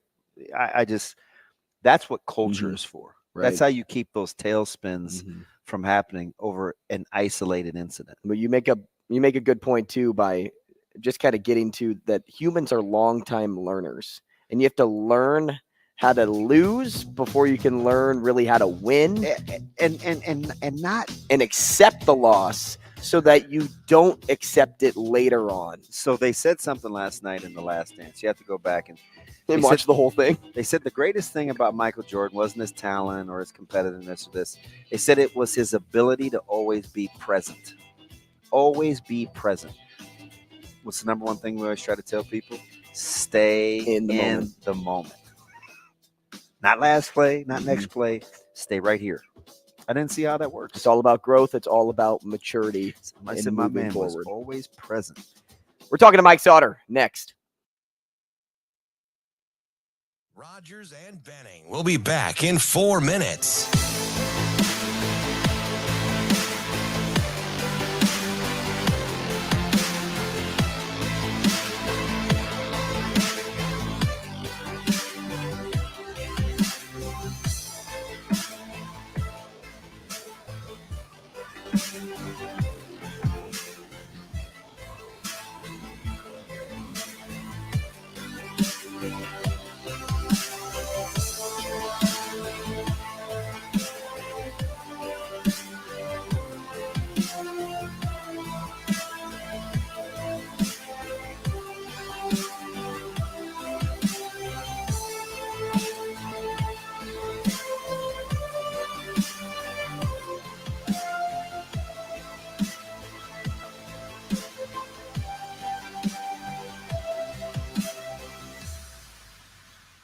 Rogers and Benning will be back in 3 minutes.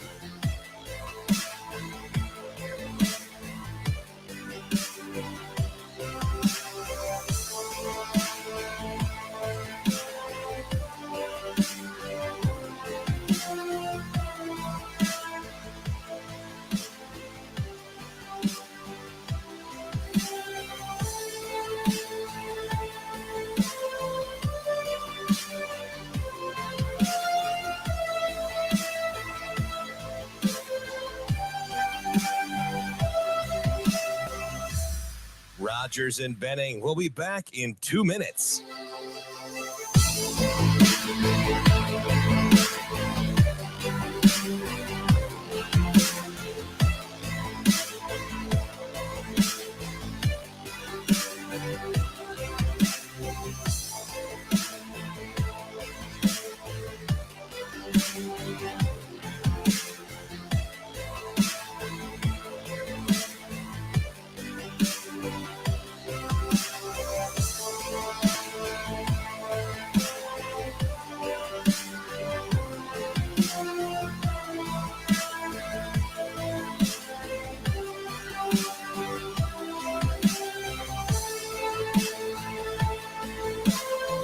Dejon Edwards in the backfield, play fakes, that sets up the throw, pressure coming on, wide open, McConkey reaches up high, touchdown!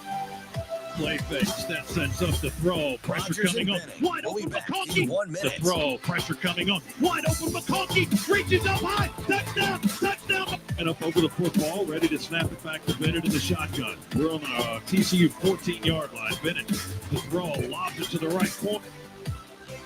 Fog in sight. We're on the TCU 14-yard line. Bennett, the throw, lobs it to the right corner. There's McConkey. He got on his donkey and made a sliding catch in the right corner. Touchdown. Rogers and Benning will be back in 30 seconds.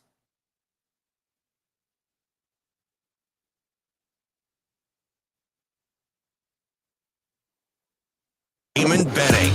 The throw, pressure coming on. Wide open, McConkey. Damon Benning.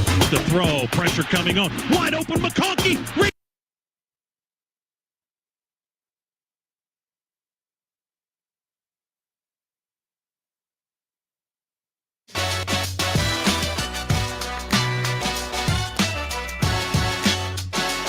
Coffee and Cream with Rogers and Benning on Hail Varsity Radio.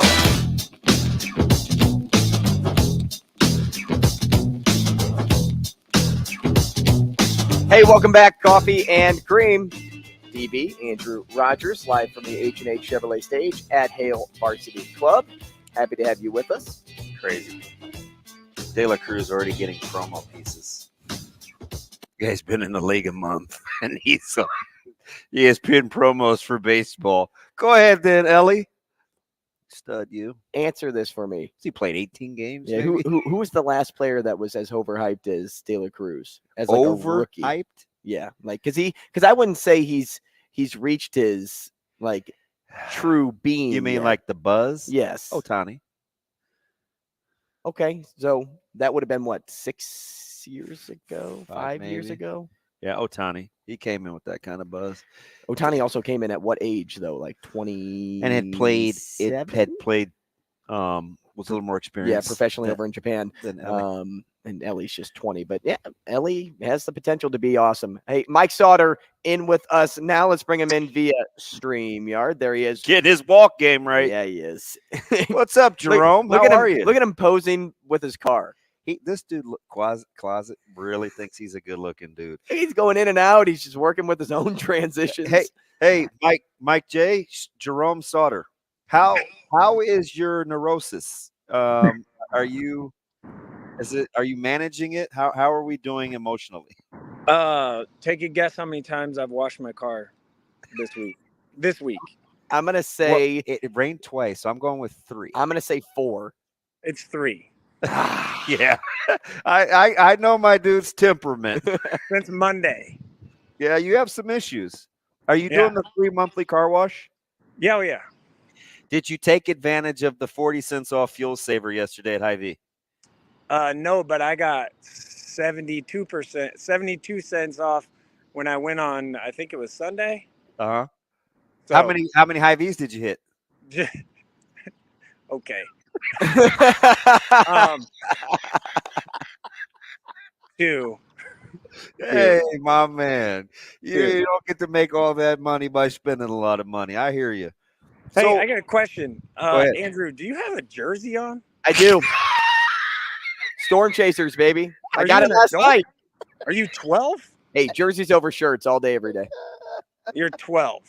Hey, I may be 12. Wearing a freaking Sautter, I may be 12, but we sure as heck run our team in darts. I'll tell you that much. Yeah, dart champions, just saying. I don't know if you know this, but it got a little competitive. Well, I got a little competitive. You? No. Shocker. No. Shocker. Mike Sautter talking trash. Hey, so how did you feel the 7-on-7 went? It was emotional. It was testy. Tempers flared. Like, that was nuts, but I loved it. It was, I thought it went really well. I mean, it ended on time. That was the biggest thing. You know, no delays, didn't start late. You know, everything was on time and well ran, which I thought was awesome. But, you know, like some of the extra I can do without, but a lot of that is just no one's fault. But, you know, I guess just kids being competitive. So I thought it was really good. You know, we didn't have helmets for the first time probably ever around here in a 7-on-7 thing, and no one died. So that was great. Did have a couple little injuries. Like, good when no one dies. Yeah, you know, no one got a concussion that we know of. So kid did take an elbow to the eye, which a helmet would have just tore up the elbow, right? So little stitches for a kid from Roncalli. Not a little. He got like 5 above his eyebrow. And then the other major injury was an ACL. Or they thought it was an ACL, but it was non-contact stuff, so that was probably going to happen eventually anyway. Give me some standouts. What'd you think? You were kind of the roamer, right? Making sure everything was everything. Like, Michael Jeromer? Yeah, Michael. Oh Jerome. my God! I'm just going with Jerome from here on out. You know this. What'd you think? I thought it was pretty good. I thought, Millard South, I think, you know, no linemen, but I remember when I did say, hey, I think their defensive line is going to be really, really good. So I thought they were pretty good. Jet Tamala can really throw the ball pretty well. I thought he played well. I thought, you know, for Westside Jamez, I didn't know he could catch like that. Yeah. So can really catch it. And like I said, I think on Twitter multiple times, but that Feller kid's pretty good for Millard South. If they can work that wheel route, you know, in real football, if they can do that wheel route and find him out of the backfield, he's going to be pretty good for them, I think, and have a really good year. I left that thinking we better be similar to last year, where we got to give Tamala multiple pre-snap looks, you know, because Kozo kept plays alive so much, and they won on a lot of 50-50 balls, and we got to keep them from running the ball. Like if they can run the ball and he gets time, he can spin it pretty good. Yeah, I mean, Jackson's a good receiver. They got some really nice skill. I mean, it's something I said, I guess, when Coach Wisdom was hired. Like, if he gets that rolling, kind of watch out, because I think I said it on the show a couple months ago, maybe, that or maybe a month ago, he is the, I guess 10 years ago, Mike Huffman, right? Yeah. Not giving a crap about much. So, yeah, that's how I guess I feel. Maybe surprise isn't the word, but did Ingerson's athleticism, given how much he's changed his frame, surprise you? Yeah, I thought he was a tackle, though. There he goes. Here you go. Wow. Yeah. Some people want him to be a tackle. I don't know. No, he can really catch too. He's big, obviously a big catch radius guy. Dude, and he can run. Like, he looks like an ice sculpture. A what? Like an ice sculpture, like Yeah, he's perfect. put together pretty Yeah. well. So yeah, I was a little bit surprised at his athleticism. He's gotten a lot more athletic than what I remember from, last year watching him just a little bit. I didn't watch them a ton. But he's, I don't know. I think Pitt maybe stole one there. And I like Papio's offensive concepts. To be honest, they were the surprise team. I look at portable passing game. Like their stuff is portable. They were the surprise team, I think, right? Like, they made to the semis. I don't know if anyone figured that would happen, right? Like, and they ran into a good Central bunch, right? Central's good. I like BJ. He's young, and they got weapons on the outside. They are extremely competitive. Like, I'll just say that. So, but they, the key for Central is going to be kind of like Benson was last year. Like, can you rein that in, right? Like, can it not go overboard? That's kind of the key for them, because they are athletic, very athletic. Skill position wise, they're very athletic. They'll be fine. BJ's a nice quarterback. He's really young. Like he's a sophomore. No facial hair, no leg hair. Like he's, not close to being done as far as physically is concerned. But how good do you think Avery Harris can be? Pretty good.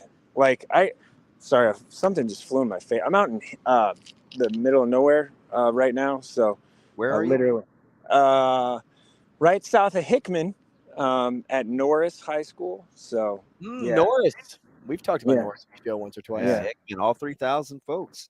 Yeah, I'm there's a 7-on-7 event out here that they invited me to.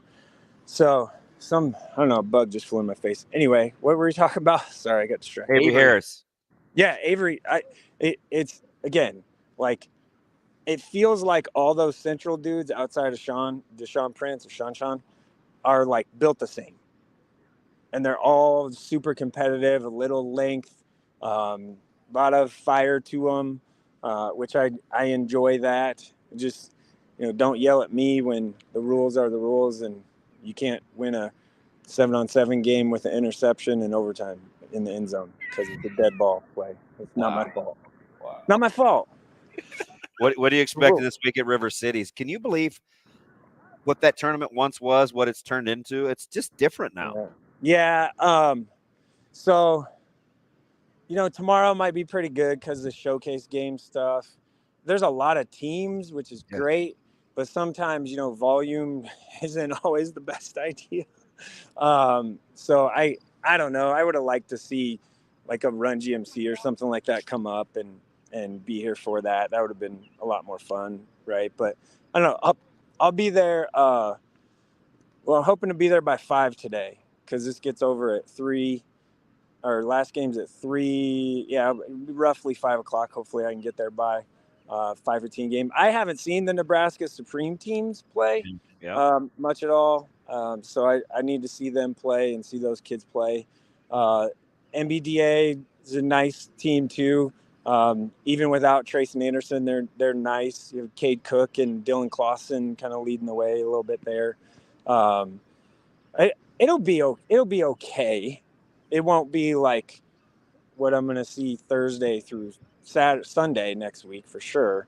But it'll be okay. It's always kind of fun, and be in the gym tomorrow from I think the first game is 8:15 or something, 8:05, and then the last one starts at 7:55 that I'm going to watch. So I'll just be there all day tomorrow. And Sunday, I haven't decided if I'm going to stay for the championships or not, because I got a kayak to get on at some point in the next couple days. And finish your 6-pack of beer.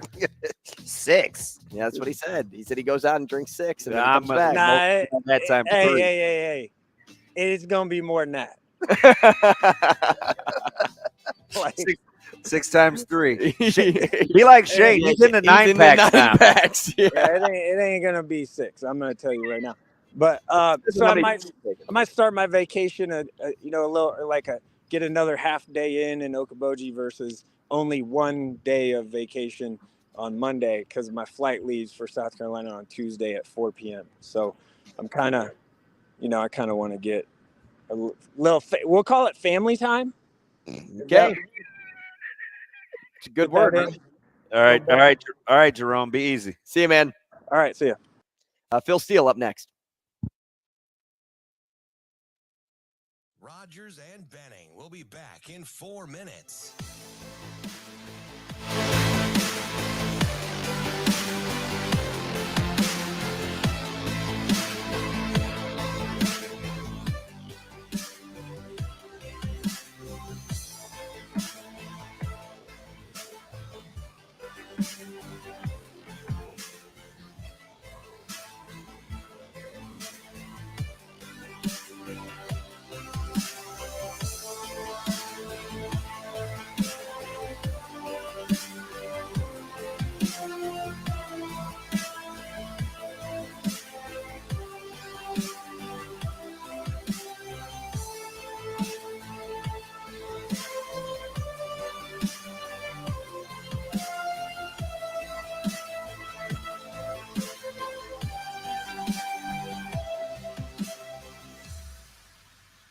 Rogers and Benning will be back in 3 minutes.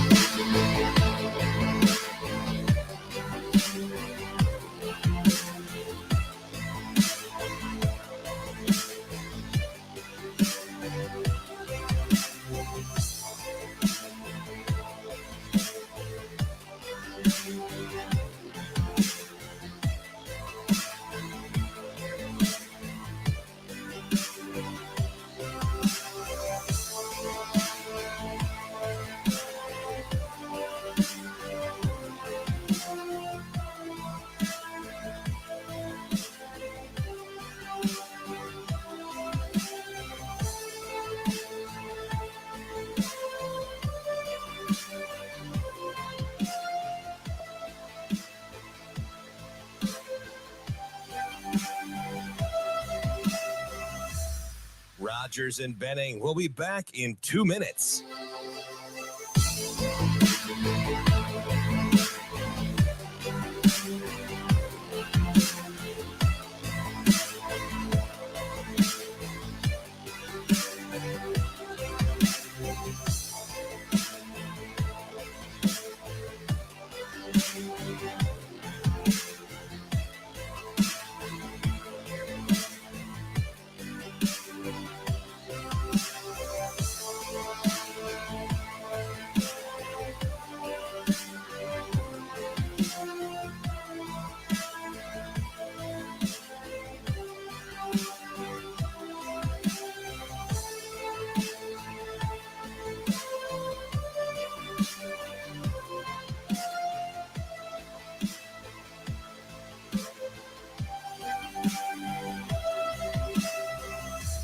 Rogers and Benning will be back in 1 minute.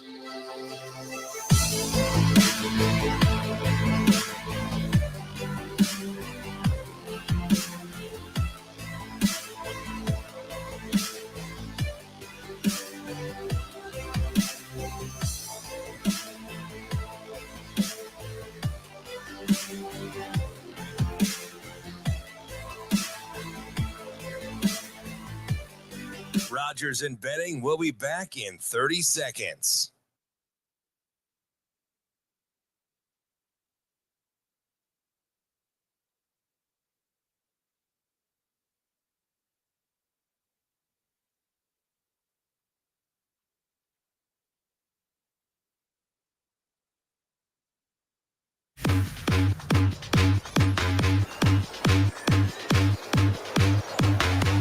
Coffee and Cream on Hail Varsity Radio with Andrew Rogers and Damon Benning. The throw, pressure coming on. Wide open, McConkey reaches up high. Touchdown, touchdown, McConkey. Nobody near him. Boy, just an out and up there by McConkey and not a Horned Frog in sight. We're on the TCU 14-yard line. Bennett to throw, lobs it to the right corner. There's McConkey. He got on his donkey and made a sliding catch in the right corner. Touchdown.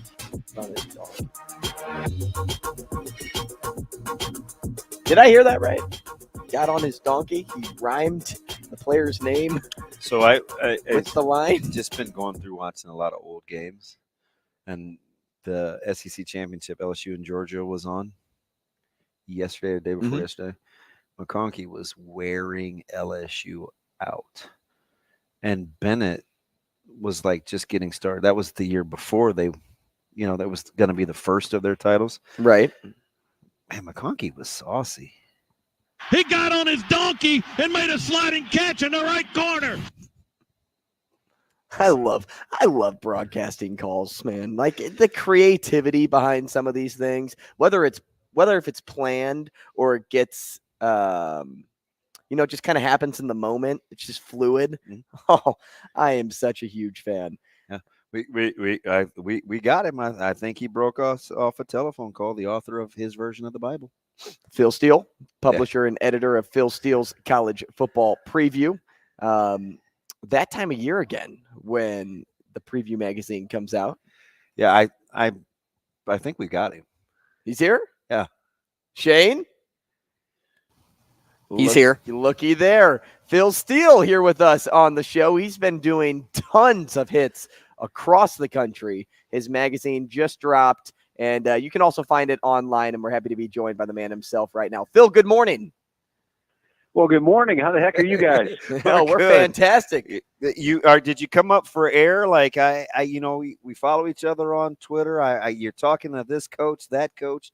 It seems like your success coaches seem to be more receptive again, kind of this post-COVID thing, and like you've been on your game. Yeah, it's been great. I tell you what, Damon, it starts with the Sunday after Thanksgiving. And I basically head into my bunker. And then it's like 7 months of just working on this magazine. And it's one deadline after another.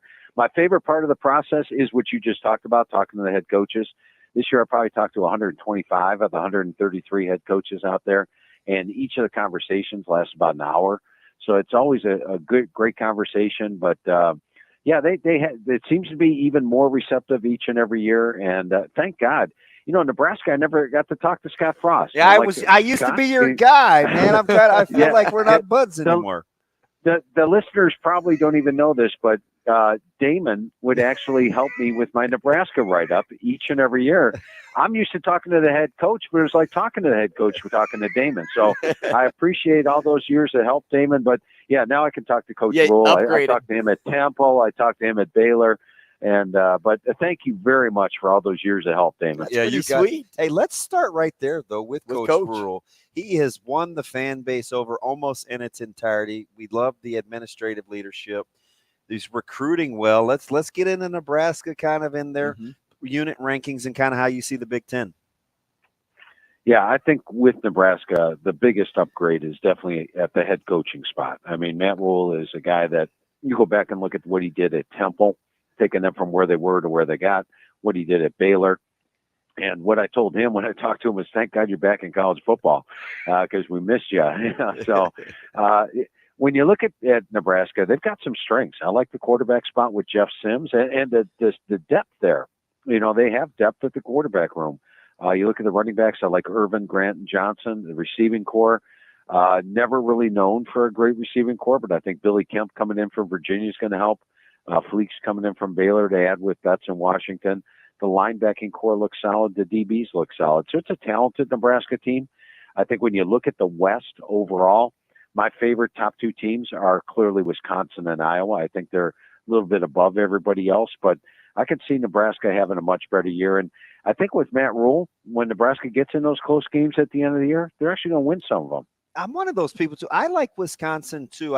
There's not a lot of people I think locally that are on board with that. They see Longo coaching change with Fickle, new staff, but they on paper they seem to be better than I think we actually think they are.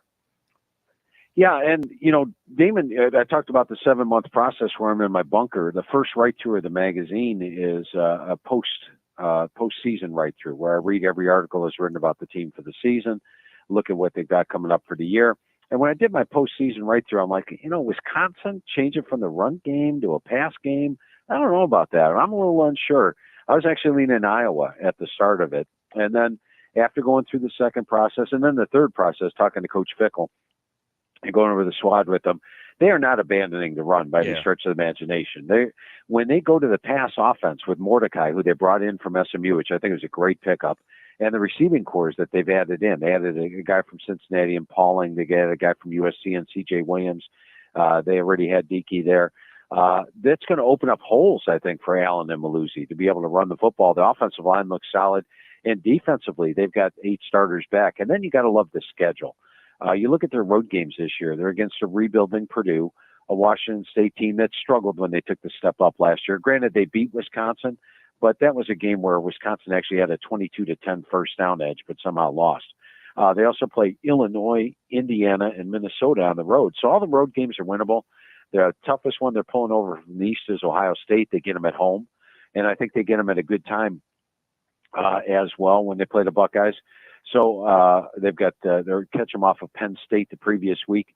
So I think Wisconsin is my number one surprise team in the country this year. And what I mean by a surprise team is a non-top 10 team that I think can actually make the playoff. And like TCU did last year, I think Wisconsin's got that chance this year. Phil, I want to bounce back to Coach Rhule just briefly. You had mentioned that you said to him that we've missed you in college football. Why do you feel that way? Why do you feel college football has missed Matt Rhule?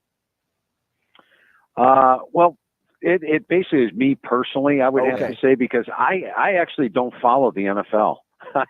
Believe it or not, guys, on Sundays, when I leave work at like 1 o'clock in the afternoon, I go home to watch college football games. I don't even pay attention to what's going on in the NFL. So Matt Rhule left my whole universe for 2 years. I didn't even know where he was. And now he's back in college football. So that's the only sport I follow year round is college football.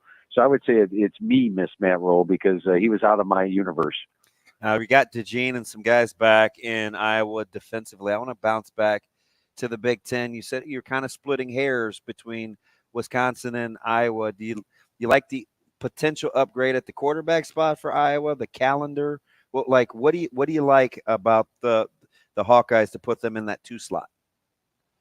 Everything about Iowa this year. In fact, if you told me they're going to win the West, I wouldn't doubt it. I mean, they do have to play Penn State and Wisconsin on the road. That's 2 very tough tests.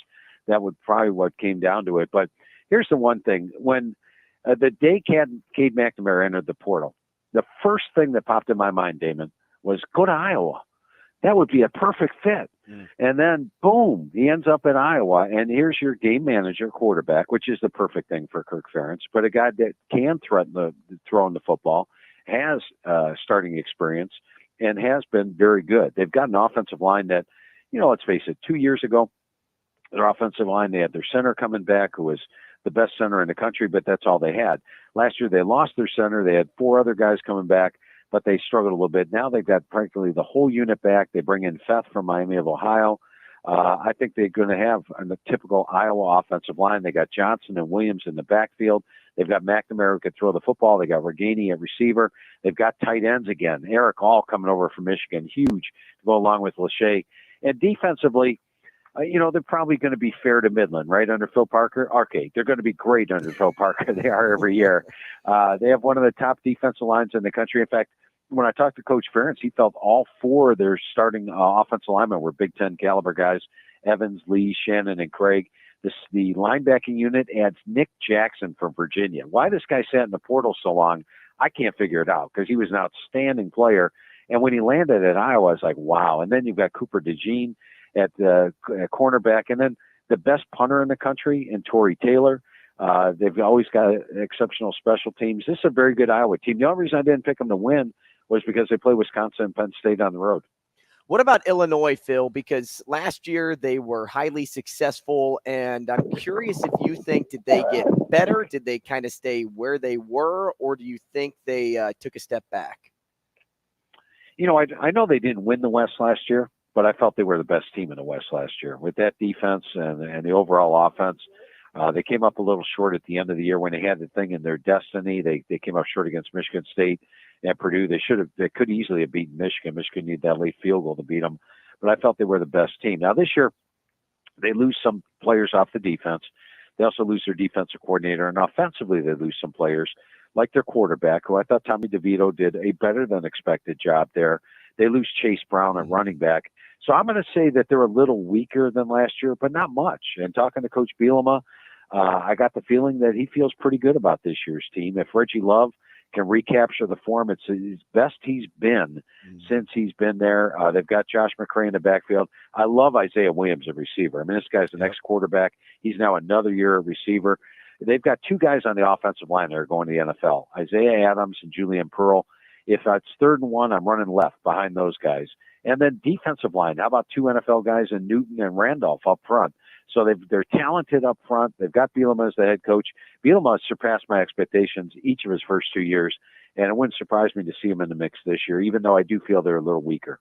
A couple of hot teams that are coming from a little off the grid, but one of them has got Kelly, right? We know he's fantastic. He's a 2-time coach of the year at LSU. And then there's Florida State, who a lot of people really like. They've killed it in the portal. When you look at some teams that have a chance to take giant steps forward, LSU and FSU from a year ago, how are you parsing through those two teams? Yeah, Florida State's dangerous. When you look at my top units in the front of the magazine, Florida State actually ranks in my top 15 in 7 of the 8 categories. The only one they don't is special teams. So they are loaded talent-wise. They've got practically everybody back from last year. And what a difference a year makes. At this time last year, when I talked to Coach Norvell, he was a coach on the hot seat. Yeah. I mean, he had 2 straight losing seasons, 3-6, 5-7, and now all of a sudden 10-3. And, you know, I talked about Illinois being the best team in the Big Ten West last year, I thought Florida State was the best ACC team last year. They outgained opponents by 165 yards per game. They were my top team in my power ratings in the ACC, and now they got 17 starters back, plus all the transfers. They're going to be the preseason pick to win the ACC. They're going to probably be a top 5 team in the start of the season and deserve to be so. Now, they do have to play LSU in Orlando. They do have to play Clemson on the road, and they also have to play Pitt on the road. So the schedule's not super easy, but I do think they're worthy of being there. LSU, I still have a few question marks about. Now, granted, this year's team is much better than last year. Last year, they had very few returning starters. They had a first-year head coach. You know, they lost to Florida State in the opener. They needed a comeback against Mississippi State. They needed a comeback against Auburn. They got blown out by Tennessee. And at that point, they're 4-2, and you're like, are they going to make a bowl game, or what minor bowl they go into? Comeback against Ole Miss, overtime win against Alabama, 3-point win against Arkansas. So they were sort of fortunate to get the 10-4 last year. The big blowout win over a depleted Purdue team, I think, has got them hyped up. But let's face it, Purdue had hardly anybody there for that game, so I wasn't that impressed. They do have talent. They are better than last year.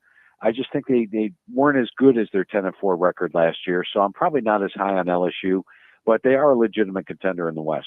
We're speaking with Phil Steele, publisher and editor of Phil Steele's College Football Preview at Phil Steele 042 on Twitter. That's 042 on Twitter. Michigan, Ohio State, Penn State, Phil, are the programs nowadays keeping the Big Ten relevant in national conversations. Michigan, though, is where I want to focus on here. Returning a lot of playmakers, but losing some bodies in the trenches. The big question I still need answered, and I think a lot of people still need answered, is has J.J. McCarthy made a big enough step forward to go from good to potentially like a Heisman caliber great? Yeah, I think the possibility is there. And having Blake Corum back at the running back spot, if he's 100% this year, and if he is, look out, because he would have been a Heisman contender last year. I think that helps. And the offensive line did lose some players, but I like the additions that they brought in. They brought in a Ladarius Henderson from Arizona State. They brought in Drake Nugent from Stanford. They brought in Miles Hinton from Stanford. So they're going to be, once again, a contender for the Joe Moore Award. They've actually won it the last 2 years, which is amazing. They're going to be a contender again this year. Defensively up front, they're talented. This is probably Jim Harbaugh's best team. And I think with McCarthy back, I do expect them to take that step up. The schedule, they do play Penn State on the road. They get Ohio State at home. And I got to be honest, when I looked at the East this year, guys, I said, okay, I've got Ohio State, Penn State, and Michigan, all very close talent-wise. I'll just go with whoever's got the other 2 at home. Guess what? They all play one of the others on the road. So it's a tough schedule this year as far as picking the Big Ten East winner, but I did go with Michigan to win the East. And I think they have an excellent shot at not only making the playoff, but maybe getting over that playoff hump this year, which they've struggled to do the last 2 years. Phil, when you you take a look at kind of who you like, your four in the college football playoffs, how much of it resulted in the talented units, but then you had to go back and check coaching, or does the coaching line up with the talented units when you make your selections? Coaching is definitely involved, and I think the coaching is involved in the talented units as well, because the units are that good because of the coaching, sometimes. And, they've got talent there, but also the coaching helps. I think probably one of my biggest factors is the schedule. And give you an example. Ohio State is number 2 in my power poll. I feel they're the second most talented team in the country. And let's face it, last year had that field goal gone through against Georgia, do you think Ohio State beats TCU and wins the national title? I'm thinking yes, they do, when you look at the talent that they have. But look at their schedule this year. They have to play Penn State at home, but they play Notre Dame on the road. They play Wisconsin on the road. They play Michigan on the road. You're going to sweep all 3 of those, I think it's going to be pretty tough. So despite the fact I have Ohio State number 2 in my power poll, I only have them number 5, and I haven't missed in the playoffs because of that fact. Phil, as you've studied Nebraska up and down, what's your take on how they'll fare in 2023? Where will they find success, and where will they struggle? I think they're going to be better across the board, both offensively and defensively. And now they actually have, last year was the first time Frost hired a special teams coordinator. I think you're going to see the special teams be improved as well. When I look at the schedule, I think that opening game of the season is crucial. If Nebraska can somehow beat Minnesota on the road, right now they're about a 7.5-point underdog in Vegas. I only have them about a 3-point dog. I think it's a toss-up game. If they can win that one, I think they beat Colorado, Northern Illinois, Louisiana Tech. We have a nice 4-0 start. The Michigan game is going to be a tough one at home. Going into Illinois, I think is going to be an extremely tough test. As mentioned, I'm high on Bielema, and it's a Friday night, short week, coming off of Michigan. That's a very tough test. So those 2 I have them a clear underdog in. I think the Michigan State game is winnable on the road. They should be able to get Northwestern, Purdue. The Maryland game is going to be a tough one. And then having the toughest 2 games of the season at the end of the year, a lot of it's going to depend on health. As we know, how healthy your team is in November is how you do. But playing at Wisconsin and Iowa, the final 2 games, I think Nebraska's got to take care of business early in the schedule and win a couple of those toss-up games. If I'm a Nebraska fan, the Minnesota game is huge. The Michigan State game is huge, as well as the following week when they host Maryland. Phil, I'll get you out on this, at least the last one from me. When you're looking at champions and raising trophies in your college football playoffs, how'd you parse through, like, let's say the Alabamas and the Georgias? For you, did it simply boil down to schedule for those elite as well? Yeah, well, with Bama, I do have them favored in all 12 games, except I have one toss-up when they play A&M on the road. I think that's going to be very dangerous. With Georgia, they just have the talent. I remember last year they lost, 8 NFL draft picks. This year they only lost 4, right? So they're actually better on defense. And going over them with the staff, I found that there's less question marks defensively if they find the quarterback play, but they've got the schedule to run the table. And if they get to the end of the season, then generally with 12 games under their belt, you have a solid quarterback. And I think that's going to happen with Georgia. I think Carson Beck will be one of those guys that's in the Heisman contention at the end of the year because of the way they run it. So I actually went with Georgia to be the first team to three-peat. And I'm sure you guys know, three-peat since when? Nebraska had the last crack at it, I think. Minnesota, 1934, 1936. I wasn't around back then, so but it's been quite some time since that happened. I don't know if my grandfather was around back then, Phil. I don't know. Who knows? Hey, last thing for me, and we'll let you go. As of 2023, the Big 12 boasts members from Utah to West Virginia to Florida. They, of course, were also represented in the national title game last year. There's a sense that bigger and brighter things are ahead for the Big 12 conference. Who do you like coming out of there? I think the most talented team is Texas. Now, Texas is the only one of the top 6 teams that plays each of the other 5.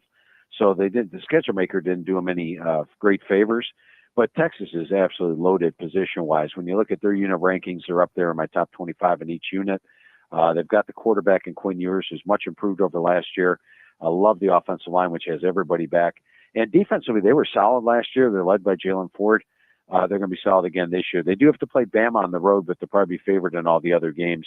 So I went with Texas. And if you're looking for a long shot in the Big 12, and it's due to schedule, some we were talking about, look at Oklahoma State. Sort of sneaky there. Nobody's looking at them because they didn't finish out well last year. But Mike Gundy knows how to win. Last year, at one point, they were 6-1, number 9 in the country, and their only loss was a blown 14-point lead to TCU.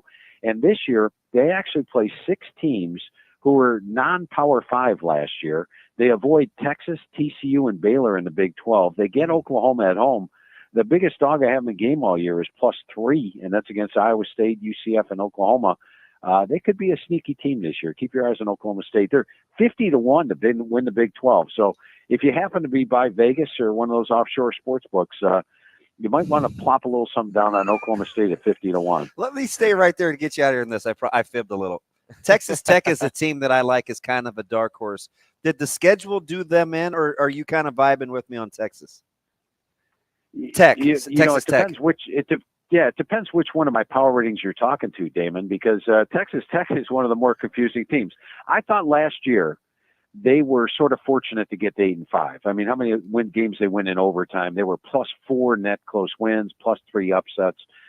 They got to 8-5. But this year, they've got 11 starters back on offense. They actually have, and this is something that's going to go out of our catchphrases in a couple of years, but they have 15 super seniors. We're going to run out of super seniors in a couple of years, but that's pretty remarkable for a team right now. This is a veteran team, a dangerous team. When I talked to Coach McGuire, he is super high on their quarterbacks. Tyler Shuck, Morton, and Strong, he feels that they're among the best in the country.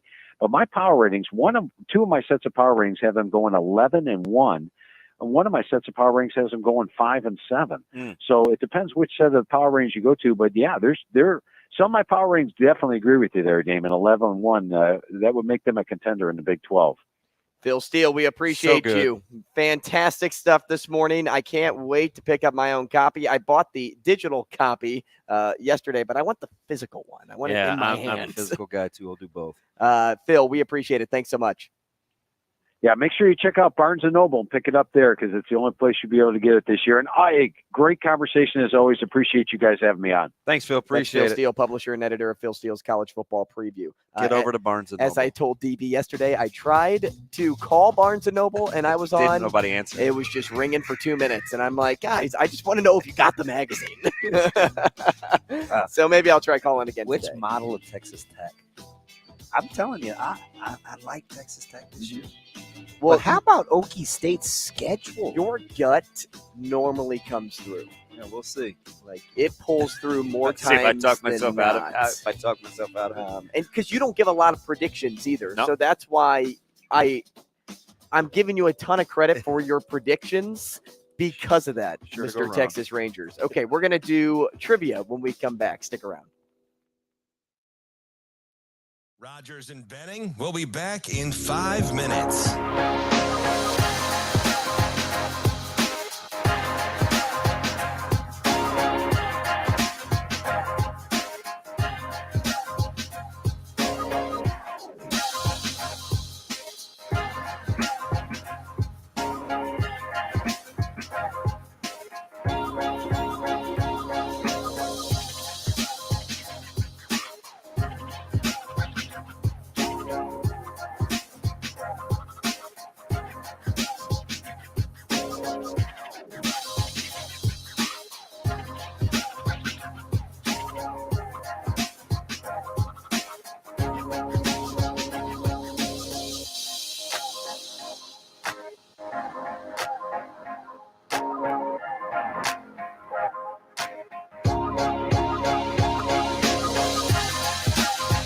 Rogers and Benning will be back in 4 minutes.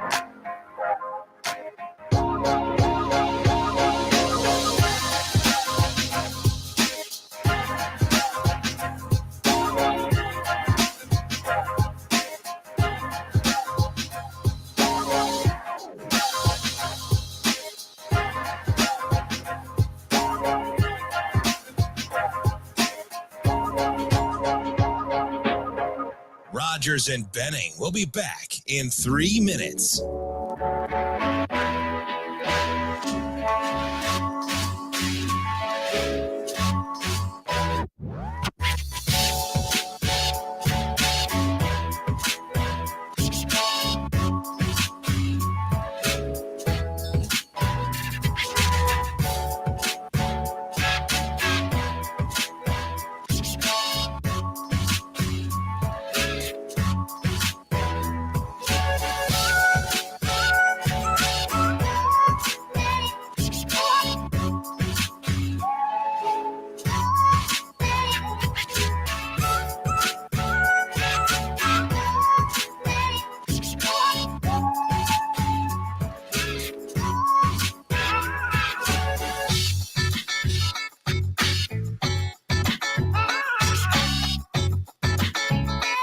Rogers and Benning will be back in 2 minutes.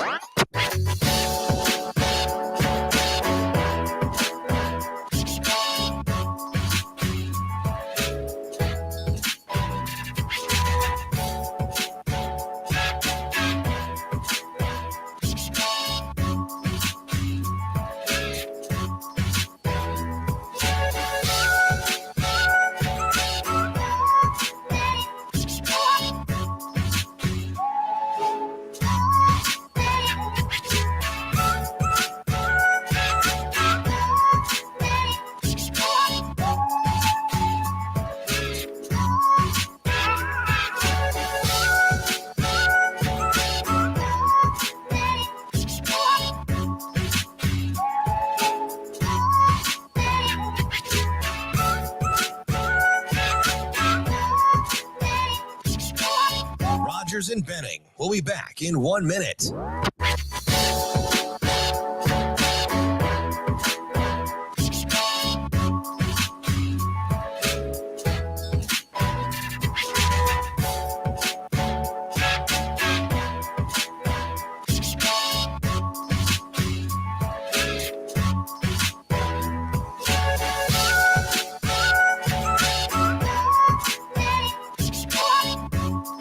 Rogers and Benning will be back in 30 seconds.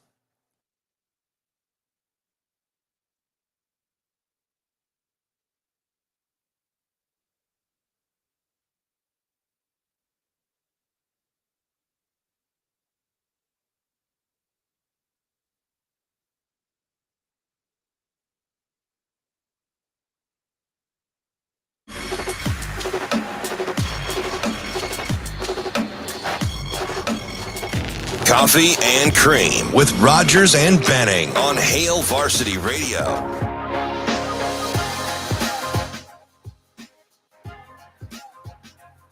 Time to battle Dog Eat Dog versus DB as we start to wind this thing down on a Friday. Matt Versal coming your way next, so make sure to stick around for that interview as well.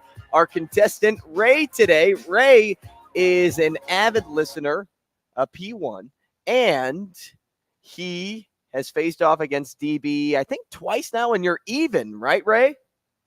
We are even. All right, one apiece, playing for a $25 Hail Varsity Club gift card. You know the drill. I'll give you 3 questions and then a tiebreaker. You get the answer choices. DB does not, but he does get 1 Hail Mary. Are you ready? I'm ready. All right, Ray, let's do it. Look at Shane. Shane, you're the man. The short man. No, you're just the man. All right. Ray, in 2012, 3 pitchers threw perfect games, the most ever in one season. King Felix was one. Philip Humbar was another. And the third is a 2-time World Series champion and pitched for the same team his entire career. Who was it? Was it Chris Carpenter, Tim Lincecum, or Matt Cain? It was Tim Lincecum. That didn't sound overly confident. That was like, I'm Ron Burgundy. Let's go to question number 2. In a single soccer match, how many goals did you score if someone says you scored a brace? Is it 2 goals, 4 goals, or 5 goals? Did you say a brace? A brace. B-R-A-C-E. In a single soccer match, how many goals did you score if someone says you scored a brace? 2, 4, or 5? I'm going to go with 2. Braces don't have 2 sets of teeth. Thank you. And question number 3. This week in sports history, we celebrated Randy Johnson acquiring his 4,000th strikeout. Which active big leaguer is closest to 4,000 right now? Is it Max Scherzer, Justin Verlander, or Zach Greinke? Scherzer. And the tiebreaker question, Ray, how many NBA teams have won exactly 3 championships? 4. Thank you. We will bring DB back in. Ray, how you feeling? That first one, I know it's either Matt Cain or Tim Lincecum, but I don't know which one. Hey, hit me. Well, other than that, I feel all right. You feel okay? Okay. I'm for that. DB, I was reminded that Ray and you are 1-1. All right, here we go. So it comes down to this. All right, I'm ready. Remember, you get 1 Hail Mary. Okay. In 2012, DB, 3 pitchers threw perfect games, the most ever in one season. King Felix was one, Philip Humbar was another, and the third is a 2-time World Series champion and pitched for the same team his entire career. Who was it?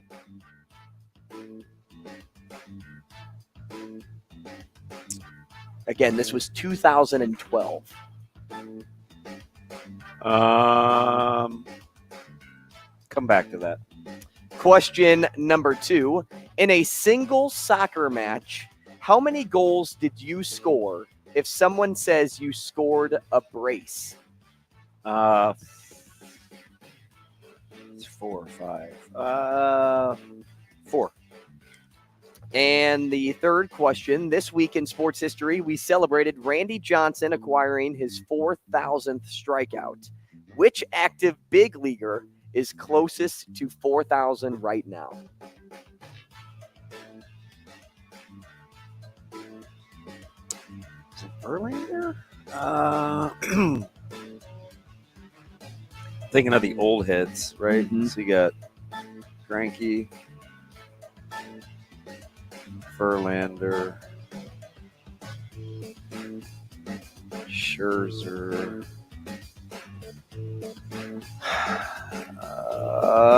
Let's go bad eye color guy. Let's go Max Scherzer. What was my first question again? Hating on eye color. The first question was in 2012, 3 pitchers threw perfect games, most in a season ever. Felix Hernandez was one. Philip Humbar was another, and the third was a 2-time World Series champion and pitched for the same team his entire career. You can get answer choices, too, if you want them before. No, it is 18, number 18. 2-time World Series champion. That's a giant. It's Matt Cain. And the tiebreaker question, DB. How many NBA teams have won exactly 3 championships? Oh, fudge. Just the number? Exactly 3. How many NBA teams?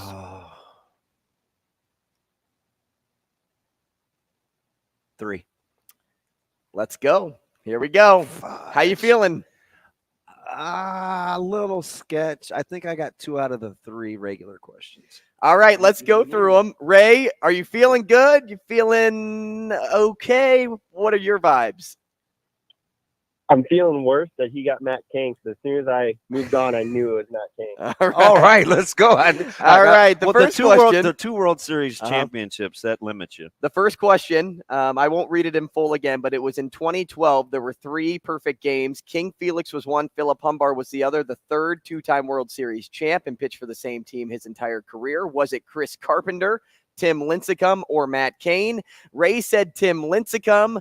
DB said Matt Cain, and it is indeed Matt Cain. And Matt Cain wore number 18, right? Mm-hmm. 1-0 for DB. Question number 2. In a single soccer match, how many goals did you score if someone says you scored a brace? Ray, you said 2 goals. DB, you said 4. The answer is 2 goals. Uh-oh, we're tied.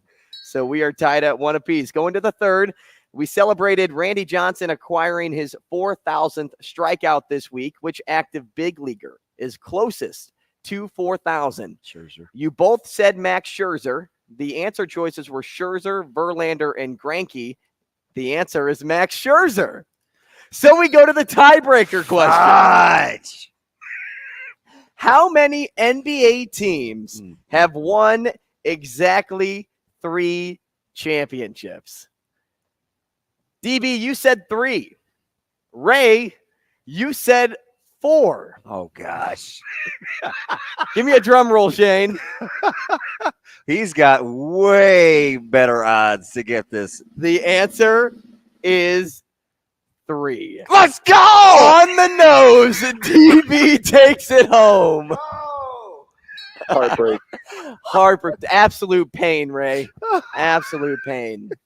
Dude, you put up a great fight. Thanks for playing. DB takes the series lead. But you know what? Best of 7, right? That's what we're doing. Ray, we appreciate it, man. Man. I was a little nervous. Hey, no answer choices by you too, by the way. So I'm not good with that because usually I know it's between a couple of people. Mm-hmm.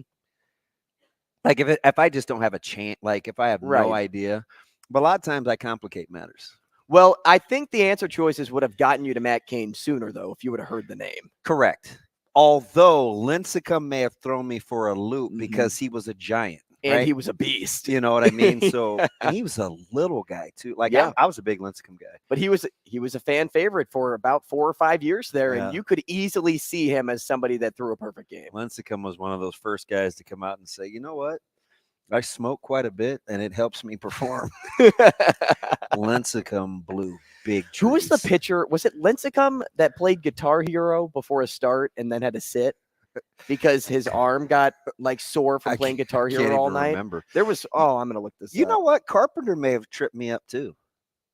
So he was on 2 teams. Yeah. He started with the Jays. Yeah, but since he was a 2-time World Series champ and a Cy Young winner, that's why I threw him in. Tripped me up. But knowing that I had 2 giants in there, I figured that whoever was playing would I just thought thick cookie duster, number 18. Okay. Who was and the he pitcher? never wore his hat right either. Oh, it was a Tigers pitcher.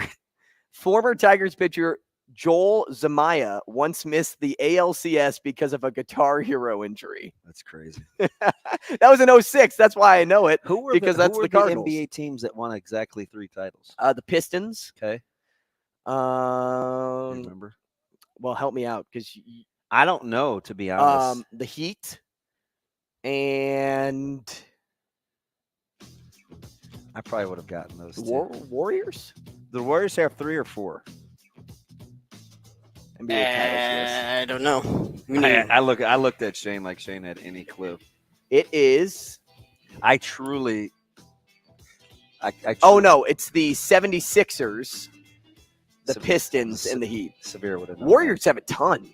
I guess they dated it all the way back to the 40s. They have 4, right? Or more? 4 since 2015. Okay. Yeah. Yeah.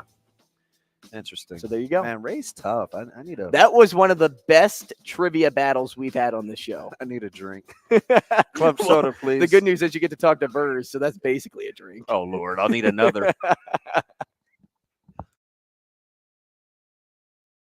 Rogers and Benning will be back in 4 minutes.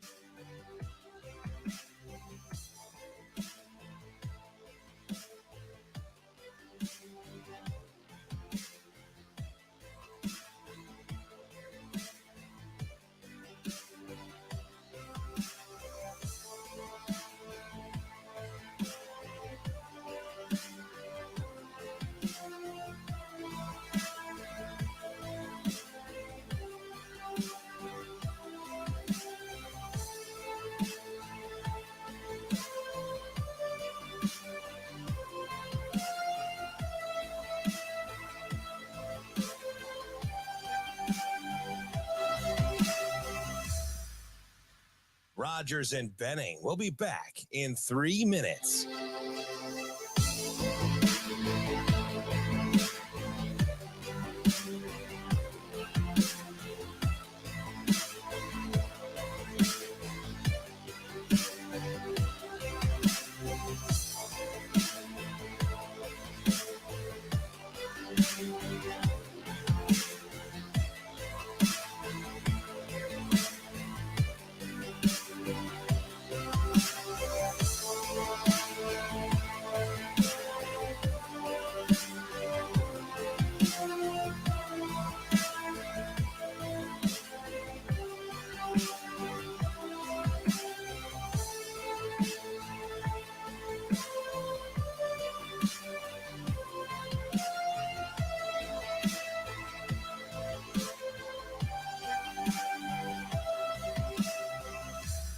Rogers and Benning will be back in 2 minutes.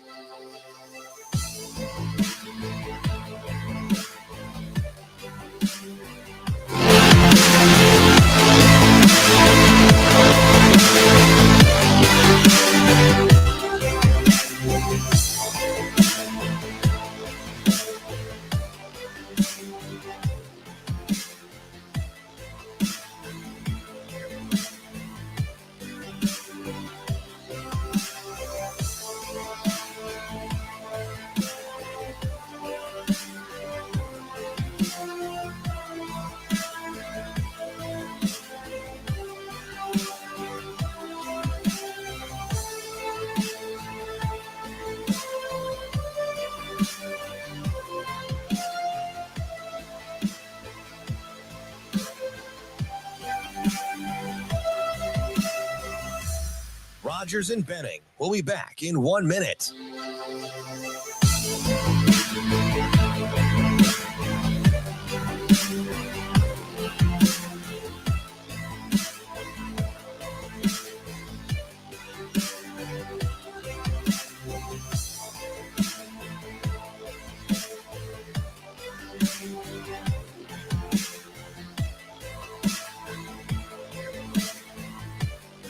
Rogers and Benning will be back in 30 seconds.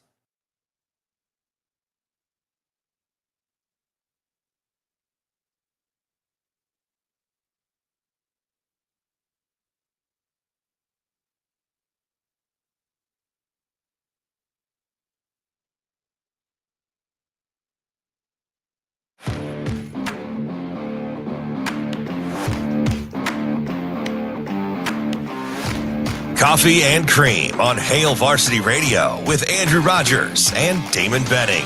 Now let's find out what Matt Vrzal is better at, telling stories or making pizza. Matt.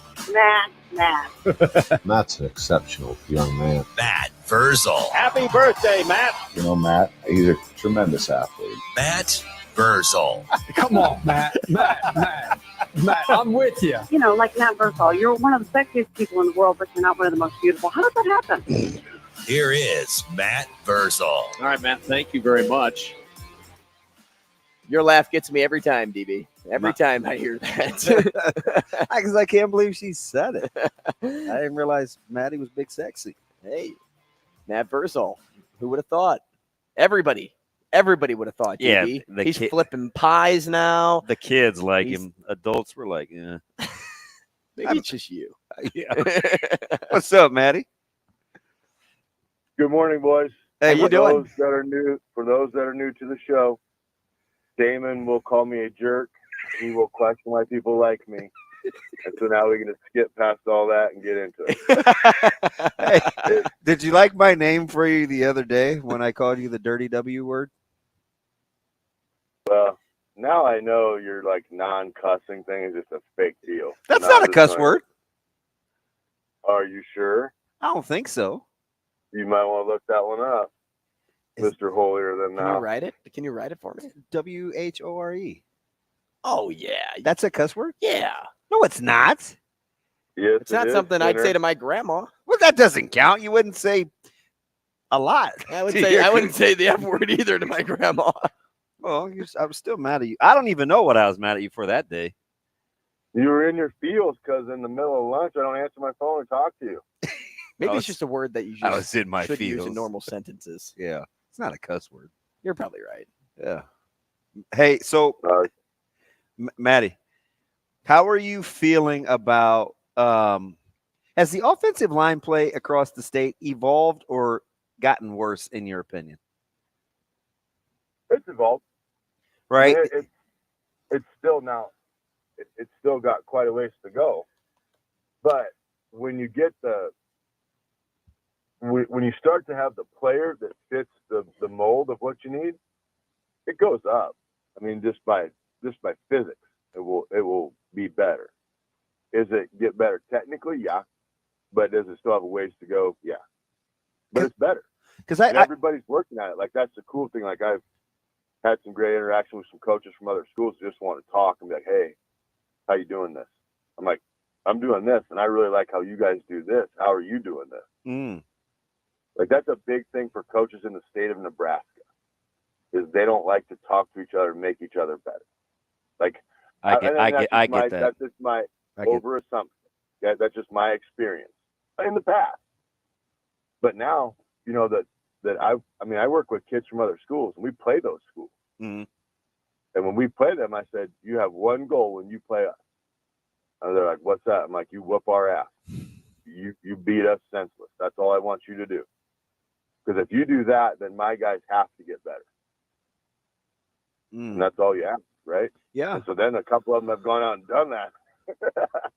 Then they walk across the field. They're like, "You better get to work." I was like, "You ain't telling me something I don't know, bud. But good game." So, like when you're watching, because I know we kind of went through this stint, and I think this is kind of a national thing, you guys, where we felt like with 7-on-7 and teams throwing the ball around the yard, that offensive line play had kind of deteriorated. We see it in the NFL with the experts all the time, like Schwartzy and those guys. They're like, "God, I just can't believe how bad O-line play is now." Can we make the turnaround, or is it just the way that the game is progressing with offensive styles?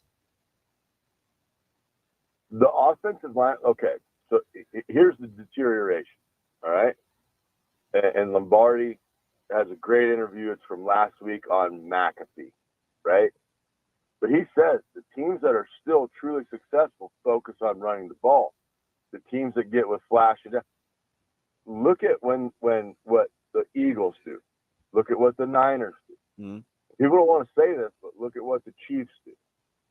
It may not be your traditional running back running the ball, but they're running it, right? So the Giants, for the elites to be elite, you still have to run it. But with all the crap that goes on in college and the RPO and the this, and we're going to create this mismatch and hope that our quarterback can throw this 47-yard out that we learned in dumb 7-on-7.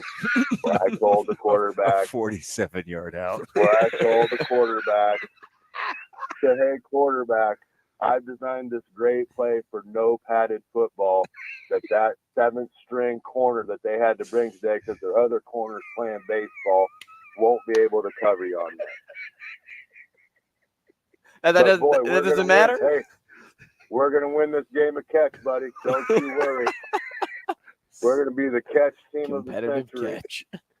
And I'm in my feelings. And then the rubber meets the road, and then that team kind of gets their arses kicked during the season. Like, I don't know what happened. We won 7-on-7. Hey, whose voice was that? No, that's what I'm dying to know. Whose voice was that, Maddie? You. I don't even like 7-on-7. You liar. You liar. I see you out there hand clapping and running around all these. Well, I'm competitive, but I don't think listen, do you know how many ridiculous routes I see that I know? You do the hand. Hey, if you can get in, then your hands go back and forth real quick, like you do the Damon thing with your hands. You love 7-on-7. I like competing. I don't love 7-on-7. It's fine. Listen, there's one video on there, and I think you know which one I'm talking about. If that was in a game, the little receiver that you might be related to, I think, that was running that route across the middle, might have woke up in the emergency room. Oh, yeah. There was a safety sitting there to put, in the words of Jay Foreman, all heads too bad. Yeah, but that happens. We we would actually do that to people too. Like these little shallow digs and stuff that these teams run. I'm like, you guys are going to get smoked on those, but it's fine. It's and whatever. you're just teaching people bad habits. Like it's just So bad habits versus reps. No offense, Mike Sautter. Bad habits versus reps. Verse is that kind of what we're trying to balance here? I don't know. It's like Twitter, right? Everybody's tough until we meet up face to face. Yeah. You can go tell me. He just compared 7. You're great, Matty. You can go tell me how good you are at catch, but eventually you're going to have to get into a game where other men with pads on want to try to decapitate you. Yeah. And if they get tired of seeing all your stuff, that's the thing. I'd love to have a kid that played for me that's just tired of seeing all this hype machine on the social media. And then he just gets in a game and is like, when I take my shot and I got a good, clean shot at him, we're going to see how much you like it. We're going to see how tough them ribs are. That's what it's fun. That was such an evil laugh. He's a deviant. Hey, so what'd you make of the O-line play? You got Massey coming up, who's going to decide. Bricks will come up that will decide. Pyfrom decides to go to Illinois. Regionally, will play get good enough where Nebraska can start to land some of these guys that are right there in their backyard like yesteryear? Okay, you take it back, right? You got to have a vision, okay? In your room that you're recruiting, you have to have a vision, all right? That vision could be like the kid out of Elk South that I think is a walk-on. Is his name Murphy? No, he's actually he's scholarship. He's a good player. Okay, scholarship guy. Yeah. All right? So now you're that 6'4", 240 athletic will build you how we want you to look like. Mm-hmm. Now, the big guy can still work, right? But it's a measure where it falls off is you have to have a measure of their athleticism. And the guys that are big, it's okay, but you got to start to do athletic things. And this now we'll get into AAU and travel baseball. The big boys used to play those games because it was there and it was available and they could do it and they were good at it. Like my favorite athlete might be that kid in Iowa that wrestled, played basketball, football, probably playing baseball right now, but he's a big dude, but he's athletic. So now if you get a more athletic style instead of a more lumbering style of player, now you're different, right? That's where it changes. There's got to be a way for the bigger guys to do athletic things. And this is not just on the systems. This is on the kid. The kid has to go find things. They got racquetball courts everywhere. Don't play pickleball. You ain't moving nowhere. Go play tennis, right? But you got to go start to do athletic things, and you have to take the onus on yourself to do it. So there's a racquetball complex out there. You want to make some easy money. Say, hey, we're going to start an over 220-pound racquetball league, 18 and under. And you get those big kids in there moving around because their lateral agility isn't always the best. Mm-hmm. And their forward start stop isn't always the best. Their change of direction is always the best. Because those things they used to do, playing baseball, playing basketball, they get cut from a team before they walk in the door. Oh, no, sorry, dog. You didn't play on our AAU team that played 872 games last summer. You can't bring it in here. Their mommy and daddy paid for all of it, paid for every game we ever played. We got in a fight at 2 games. That was pretty cool when the coaches freaked out on the refs and sucker punched them. You learned a lot there, but you can't be on our team. 47-yard out routes in 872 Legion baseball games. What's AAU up to now? How many we playing in the summer? What mythical number are we using?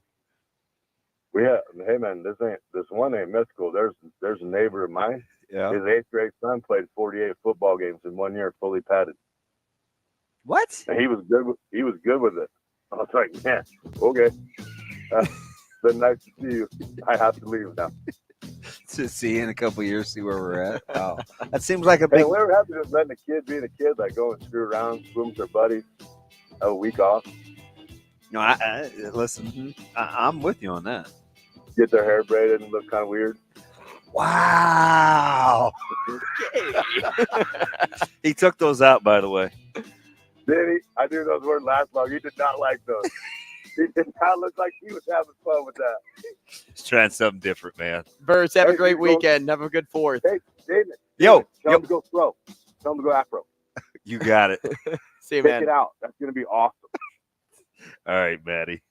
And You're not going to, and I'm going to have to tell him myself. Hit him up. He's at home with Zoe. I'm close. I can drive over. I'll see when I get there. Wouldn't shock me either. See you, Verse. Matt just rolling up. And for all of you out there as well, have a great 4th of July and holiday. Spend some time with family. We'll be back next week.